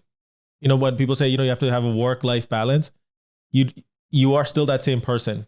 You can try, but ultimately your personal experiences to all the things that you've done in your life and the kind of person you are in terms of your temperament. Are you a curious person? Are you rigid? Are you stubborn? Are you more analytical? Where do you lean? Are you left brain, right brain? All those things come into effect in terms of how you, or your leadership style. Are you micromanager or do you let the person sort of, all those things that we touched on. Now we get a sense of, okay, what kind of person this is and how their POV, what's the color on their POV sort of? Yeah. And so this was like first role embarking on innovation, understand 5 years at the bank, 2.5 years in consulting, all very structured, regimented roles, clearly defined roles. And now you're going into a space where we are trying to create something which is in a self-serve, like moving from a in-person interaction to a self-serve, and yet being able to sort of, serve the customer without the customer having to come to the branch, right? So now you're looking at a very different perspective. What are you trying to do? So you're looking at global markets. What's happening in India? What's happening in different parts of Asia, Europe, America, right? And you're trying to bring that kind of thought process and say, okay, I understand how the bank makes money. I understand how the businesses make money. I understand what their needs are.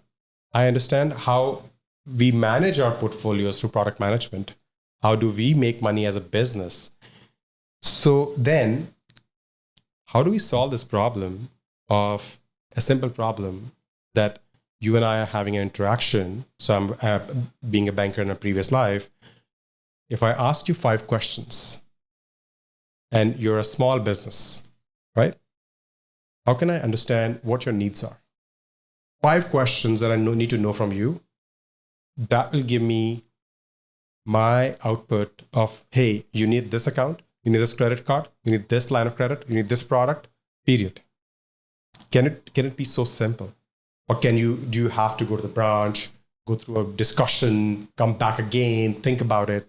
Or I give you the option of an output, which is like, wow, I just answered 5 questions and I got an output, which I can act upon. Let me think about it, right? So thinking through that, I think that was, if you think about it, it's a very simple thing. But in a traditional bank setting, it's very difficult to sort of, bring the stakeholders on board. And as I mentioned to you, I learned how to shape the narrative. I learned how to position. Now I was going in front of the executives. It was a role. There was a individual contributor role reporting to executives, where I had to bring other executives in different areas of the bank to say, this is a 1-pager. This is what we should do. This is how it will do. Benefits. Let me know what your thoughts are so that I can explore this forward. So one is the whole, the disruption piece or the product development piece that I was working on, or the tool. The other was my experience of now I have a very different mandate. I am the subject matter expert. I'm the one who's giving a POV of what we should be doing next, right? And that confidence to go in front of the SVPs, VPs, and present, I think that was phenomenal. That was my first experience working in that space, and I loved it so much that, what I loved about it is again, it was refreshing because I was not in a structured setting. I had all the time in the day, how I want to structure my day, what time I come in, what time I go out, as long as I deliver what I'm supposed to deliver. And it was just phenomenal. Everything that I learned from consulting to banking, everything I learned, I was able to put in that. I spent only 10 months in the role, but that gave me the confidence of being in this gray-white space. And that's when I decided that I'm going to bring my experience into this gray-white space. And if you want to call me a specialist, that my specialization is going to be operating in a gray space, irrespective of the topic, irrespective of the problem that we're trying to solve. So that whole product management piece about what is the problem, what is the competition, what's the environment, what are the pain points within that problem? How are you going to solve those? How are you going to test it? How are you going to put it in the market? How are you going to have a feedback loop of coming back, making changes, and then measuring success? What are the key performance indicators that would say that this was success or this needs iteration? I think that's where, formally we all learn through courses, through programs, but on the job, I was able to test that. And that built my foundation into going into the area that I'm in now, which was the external ecosystem, digital identity, which is, to me, when I was interviewing for this role, I read many white papers to sort of go and talk about it intelligently in the interview. Today, if I think about it, I think, thank God people didn't hire me because of my POV, because I didn't understand it. It's so detailed. It has blockchain, it has machine learning, it has so many elements. But you have to cut through the noise and think about, what is the problem that you're trying to solve? what is the use case here? Doesn't matter if it's blockchain or not. It doesn't matter if it's machine learning or not. What are you trying to solve? And when you're solving it, how does it reflect from a bank's risk appetite? Are we okay? Is there a bias? Are we able to be under the regulatory environment, meet those requirements? All of that. I think the last 2.5 years in this role, I think this has been the best role that I've done so far. So many incredible things that I sort of took away from what you were saying. One is a lot of the stuff that you're describing in like product management is very similar to sort of what we would do in brand strategy and marketing, where you're sort of looking at, okay, what's the problem? What's the pain point? And then how do you convey and message that, or what's the solution you create for that? And then mostly in marketing and advertising, you have a company or a business that you're advertising and marketing for that is solving that problem. So you're not actually making that product, but you're helping them communicate that product to the customer. But in your case, as a product manager or in product management, you're not only doing that, but you're actually building the product itself. Right. And I think one thing I want you to talk about is definitely that, when you kind of go through that journey and you build a business case, and then how do you present it to executives, some of those learnings that you've had, and how do you, and from all the skills that you developed in terms of communicating, getting precise of like, this is what I want you to take away. This is what I need you to approve because this is my business case. So talk a little bit about that part for sure. One thing I really liked about what you said was that you don't start with the technology and the engineering first. You start with what is the use case? What is the problem a person has? Who are the stakeholders? What is the regulatory environment? You start from there first. And then you figure out, okay, what's the best way to solve that? Versus saying, let's do something with blockchain. Yeah, exactly. And I think I've learned this in this role. It doesn't matter what the underlying technology is. How do you solve the problem is the second thing. What is the problem? How do you define the problem is the most important thing. And when you said about positioning it to the executives, you are talking about how do you, first, I think the toughest thing is to be able to define a problem. How do you define a problem? And how accurate is that? You could think about, you could explore any technology, any new concept, any new hype that you would see in the market. And you assess that, what is the use case? What is the strength of that? How can there be an emerging model, or how can bank leverage it, or any business leverage it for their consumption?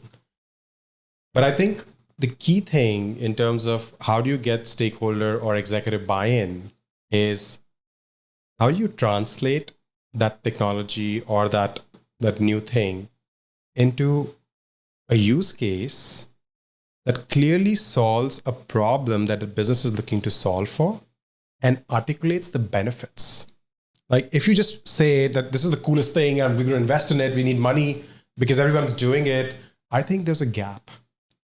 But if you bring it to the table and say, hey, here's a problem that you are looking to solve and you haven't been able to effectively solve, this could actually solve it. This is the investment I would need. I still need to figure out. But here are the benefits. In the 1, 2, 3, 4, 5 years, these benefits are very high level. I have to explore that. But this is what I'm looking to solve. When you bring that hook to a business, then they're interested in, okay, what is this technology? What does it do? But if you start with oh, this is the coolest thing, we should invest in it. I think that's where there's a disconnect with people who, I mentioned to you, people who run the bank and people who want to transform the bank. Right. And to me, this part of product management, where there's less BAU, less about managing your portfolio, more about developing new products and features and bringing new business models. I think it's really exciting, and I'm very fortunate to be able to sort of get exposure in this space. And I'm right. And I would say that I think when you are in a group that is smarter than you, I think you've hit the jackpot. Right. I think you were also talking about the role people have played in your career. So do you want to sort of double click into that a little bit and tell us a little bit more about that? Yeah, sure. Like, as I mentioned to you, my agency time, as I mentioned to you, I have met amazing, brilliant people in my consulting time that have actually made me go back and give me critical feedback and also make sure that I develop, right? And those are the people actually who also wrote my reference to the B school and my reference to companies in Canada that I was applying to, right? So those are the sponsors who have nothing to do with me now. I've left the country, I've left the company, but they're still sponsoring me. And then in the banking, being in different areas of the bank, I think here also I've been very fortunate to have had mentors, coaches, and more importantly, sponsors who truly are invested in my development. And I think to me, if I reflect, I don't think it's the education, it's the experience, but more importantly, it's these people, these leaders who have contributed in my development. And I think I hope I've done justice to the opportunity that I've been given. So yeah, to me that's my biggest thing, and it comes back to the point about in business it's people, right? You develop through people, you get exposure through people, you get opportunities through people, you hustle with people. That's what creates a perspective, which to me is everything. Right. Definitely, man. I don't know how much. I think this discussion has gone into philosophy. Yeah, but it is. It is. But it is. You're right. Like we have gone into philosophy, and it's because ultimately it is about people. It is about and that philosophy is also sort of connected to your perspective, and it is also connected to other people that you work with. And then ultimately, what is a bank? It's a company full of people, and that group of people put together is a collective, and that collective has a POV, right? And in terms of your experiences with the bank and the kind of innovative stuff that you're doing, I don't know how much you can actually talk about them publicly, because I'm sure there's all of the sort of NDA and obviously there's secrecy in terms of what the bank is doing. But are there things that you can talk about without revealing too much? And in terms of like how does the bank see blockchain? And of course, maybe not blockchain, but how does the bank see all of this new technology, and what kind of things are they doing internally to maybe not counter it or to get ahead of it? Anything that you can reveal, which is... I can sort of talk about my personal perspective through my experiences. Yeah. I think it's a fantastic thing how, these fintechs and technology and product focused on technology are sort of coming into the market and disrupting the market, traditional business models. I think it's refreshing because that challenges your traditional models. That makes you think that is this model still good, or do we need to change it? There are going to be business models that are going to fail. There are going to be models that are going to be successful. And in those successful models, how do you not block them, but bring them into your ecosystem so that your customer is at an advantage of banking with you, and yet being able to sort of get the best of the disruption, right? Like, so to me, I think if the focus is how do you, as a banks play an important role in any economy. So if they truly play an important role in any economy, then it's important to nurture the economy, right? And what I've also understood is that fintechs that would come in that haven't thought through regulations, operational risks, reputational risks, etc., and it's purely focused on product. And then there are some that would survive, some that would vanish because of the same reason. I think the bank has plays a heavy role in terms of that aspect of making sure that since they are in the trust business, they make sure technologies will come and go, but the trust of the customers should not be broken, right? How do you maintain that yet sort of foray into innovation. So I think it's an amazing ecosystem what's developing. I personally love it because you get to think. And part of my job also, Paul, is to write point of view sort of for the executives of the bank in terms of, let's say, an Apple or Google, they announce something. What does this mean? What is the implication of that in the digital economy, ecosystem, and banks? And when you think of those things, those are like really important perspectives, right? You could see, for example, in Apple, just saying that, oh, they make these phones that are like great. The camera is better than the last one. But you could go deep dive into their operating system, and there are nuances from one generation to the other that's going to change the game. And I try to get into that perspective of how is a big tech thinking, or how is a fintech thinking, how is a public sector thinking. Then you know what your stakeholders are up to, right? And then what should you do in that? I think that to me, it goes beyond product. It goes into strategy. But you know how people very loosely use the word strategy. I think at different stages of your career, strategy means different things. But I think I'm getting to know how consultants or partners or thought leaders think through. I'm saying that I'm not a thought leader yet, I would say, but I'm sort of, I'm exposed to the thought leaders, and it's so powerful to think of that. So I think that's how at least I have understood, being in my space. My job is to bring that perspective to the bank. So that Apple example that you were talking about, can you talk a little bit more about that? Or is that like under like sort of wraps and you can't? No, it's not that. I think it's just like the cliff notes, or like the short version for the audience. Yeah, I think the whole concept of identity of a customer, it's a piece of document that's generally issued by government, the institution that's most trusted, government, banks. And when you see players like big tech players like Apple, Google entering that space, you wonder like, what is the level of assurance of that? And through that, you think about how don't underestimate them, because they are trying to solve the same problem at the highest level of assurance by leveraging or partnering with public sector, banks, etc.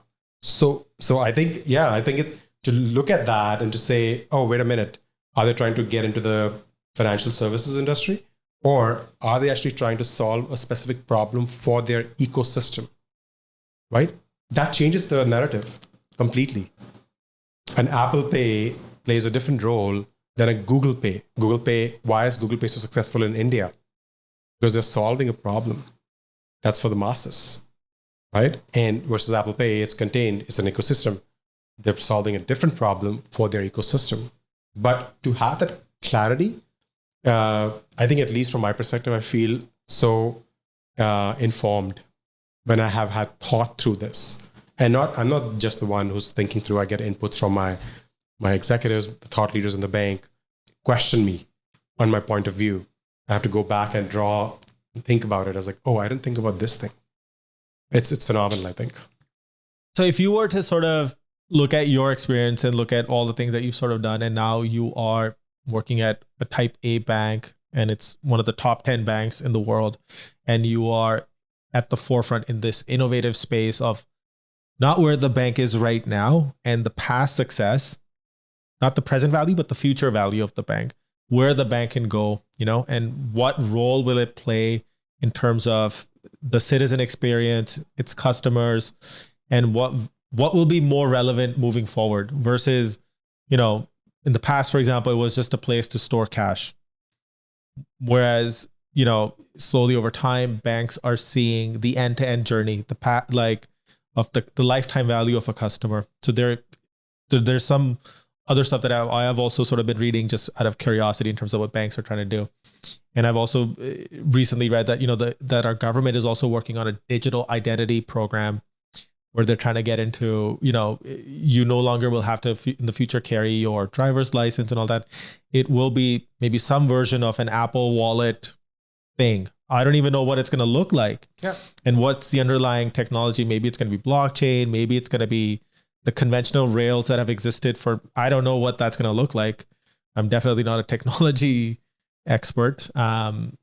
But is there anything at all that you can tell us from the work that you're doing, or somebody else that you're seeing in the financial or space doing, that you found that was really interesting? I think the point I want to make, you mentioned some digital identity schemes, etc., thought around it. I think the concept existed, right? Some countries have done. India has done Aadhaar card. UK has done a great job. Some of the European countries have done a great job in setting up that identity scheme. Through pandemic, I think all sectors of the economy have woken up and have thought, okay, this is the right thing to do. But everybody has jumped into it. Be it Canada, every province is doing their own. Private sector is doing their own. Big techs are doing their own.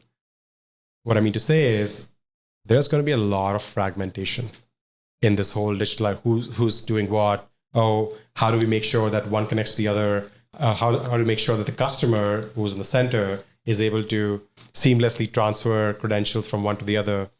There's going to be a lot of fragmentation. In my opinion, consolidation. And then the winning sort of model is going to be at the forefront. From a customer perspective, it's going to be great. But before it becomes great, it's going to go through a lot of chaos. Yeah. Right. But rightly so. Right. Everybody has a right to play and say that this is the best model. So let's see who wins. Net from a bank's perspective, I think banks have the responsibility of having customer data and a trusted party in the ecosystem. It's also important to sort of make sure that it's able to provide the customers with the option to be able to connect with these different digital identity programs, whether it's Ontario, BC, federal, whatever it is, or Apple, Google. Right. So it's going to be it's a challenging problem to solve. Yeah. But I think we have embarked that journey already. Yeah. We will land somewhere. Okay, so Karan, we've hit the 2-hour mark now. I didn't even realize we've been talking for so long. It actually felt like 5 minutes. Yeah. So in order to summarize this conversation, I would love for you to first talk about, because, for people who are in India, potentially maybe listening to this, or who live outside of North America and are maybe coming from somewhere in Asia or whatever, is what are the 3 things culturally that they will find shocking when they start working in a North American environment? And what are 3 things that somebody should learn or focus on if they want to pick this path of product management? So what are those 3 skills in terms of if somebody wants to get into product management? And then what are 3 cultural shocks people will experience when they move from working in India to working in North America? Yeah, I can try. Yeah. Right. Let's give this a shot. And this is my version, right? Yeah. This is in your perspective. Yeah. I think, so we're going to start with the journey from India to So North 3 America. things that are very different that you've experienced working in India versus here. Yeah. I think one is, so important to, especially in this market, position yourself, right? And position yourself rightly, not overselling or underselling, just position yourself. That's one very important thing. Second thing, I think it's important to listen and understand the feedback that you're getting. You don't have to be defensive, right? We come from a culture where, our first reaction is being defensive. So listen, understand, and also understand the perspective, right? Like where the other person is coming from. And I think finally, at the end, know that business, people, careers, journeys, everything is the same in every country. It's the people, right? So you have to have that confidence from your experiences that at the end, what's important is whether it's an interview or networking session, or you need to be able to connect. How do you connect? Genuinely connect.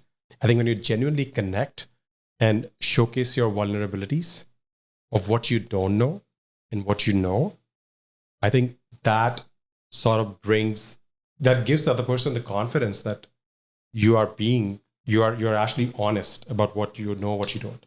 So that to me cuts through the culture. So if I was to sort of summarize, and if I've understood this correctly, the first thing is and this is like such a cultural thing, is like, typically when you meet someone, especially if you're a hiring manager and you're talking to somebody, you realize that we always come off as, oh, I can do everything. And whereas in North America, it's like, no, but what's the one thing that you do? You do best. Because what happens is that typically the hiring manager will freeze. So they're like, if you could do everything, then where do we put you in the organization? Because we're looking for this skill set. Yeah. And that's like the default setting, because they're just so enterprising and they want to be doing a lot more.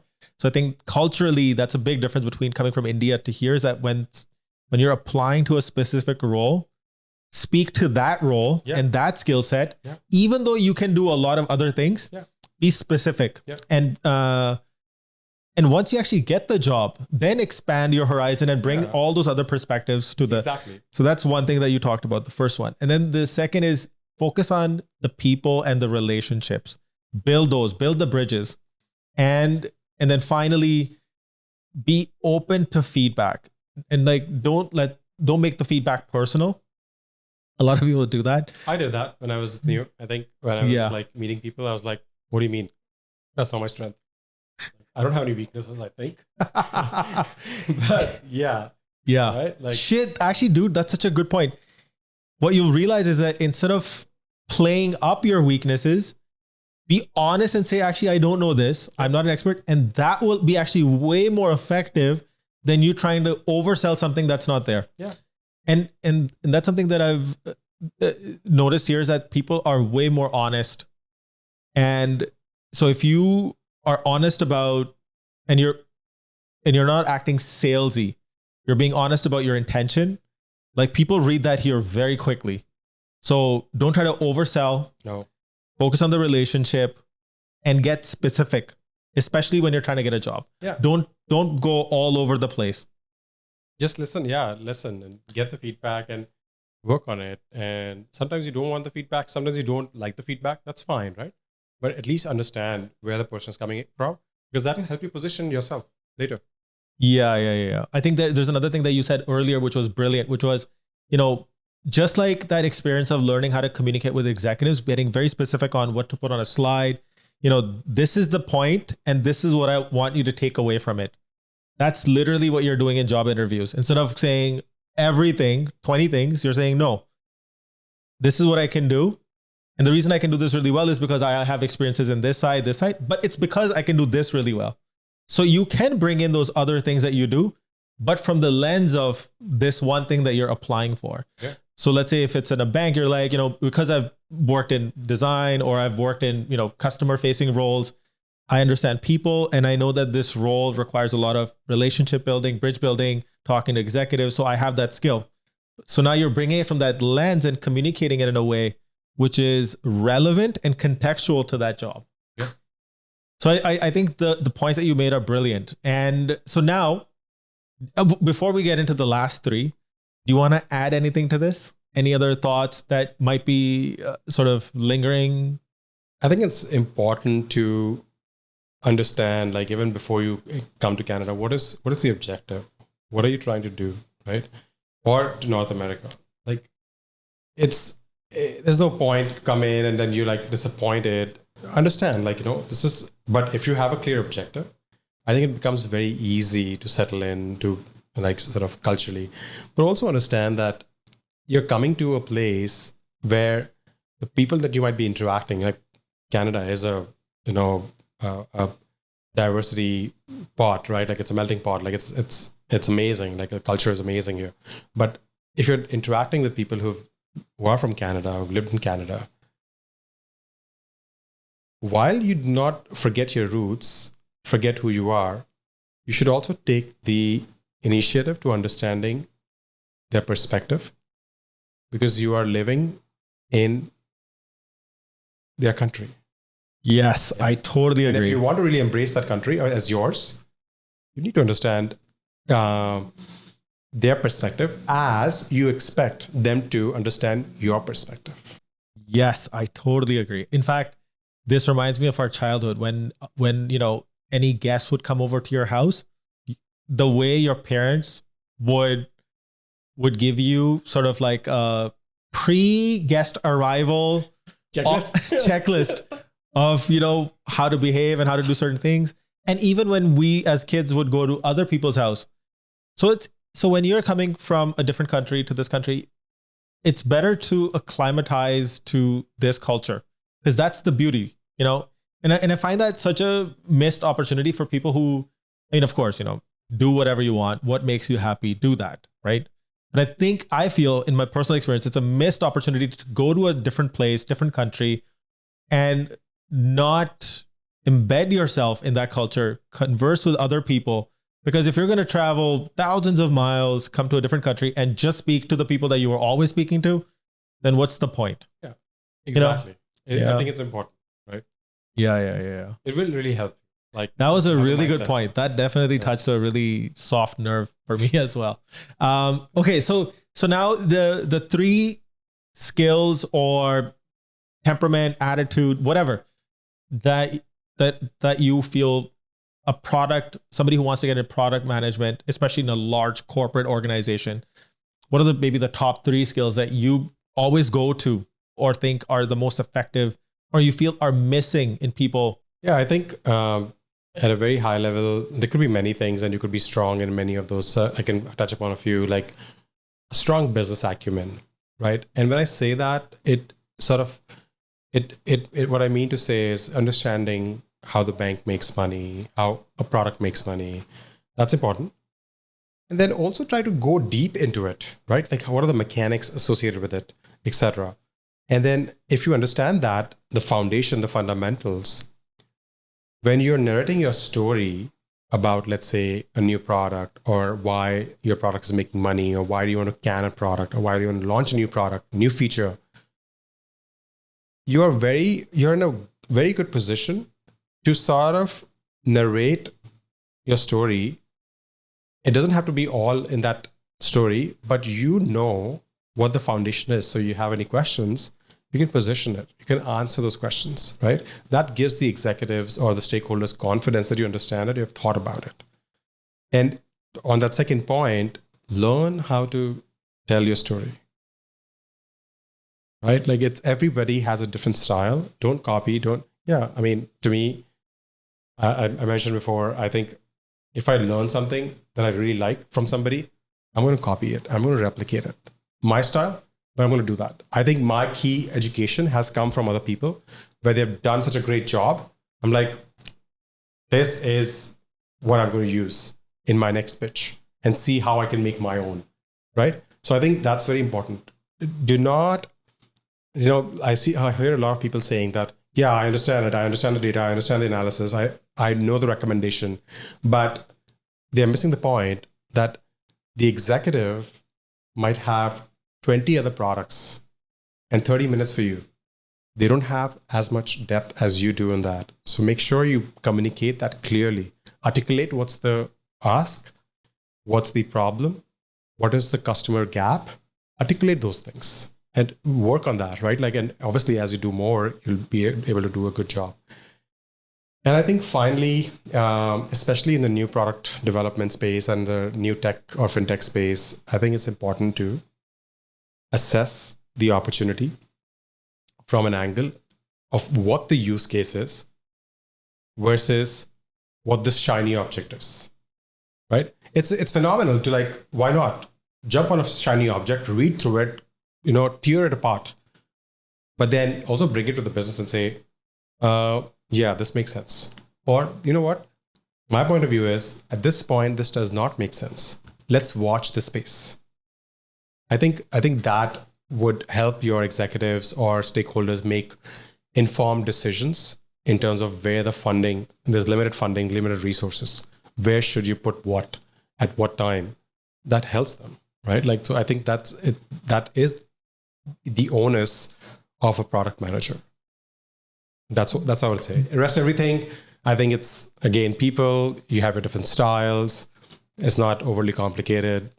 Just know the fundamentals, know your story. That's about it.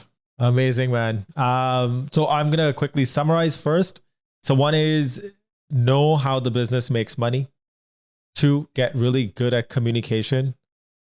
And 3 is by the way, under that communication piece, what you're really trying to do is think about your audience, and you're thinking about what do they need to know? Because an executive will want to know in 2 lines, and maybe your colleague will need a more in-depth, and maybe the person underneath you or the person that you're working with on the product, who's maybe an engineer, might need a more in-depth understanding. So by having the business fundamentals, you can build a business case and get the attention of the executives, because now you know how to communicate that idea with 2-3 lines and know that that's the information that person is looking for.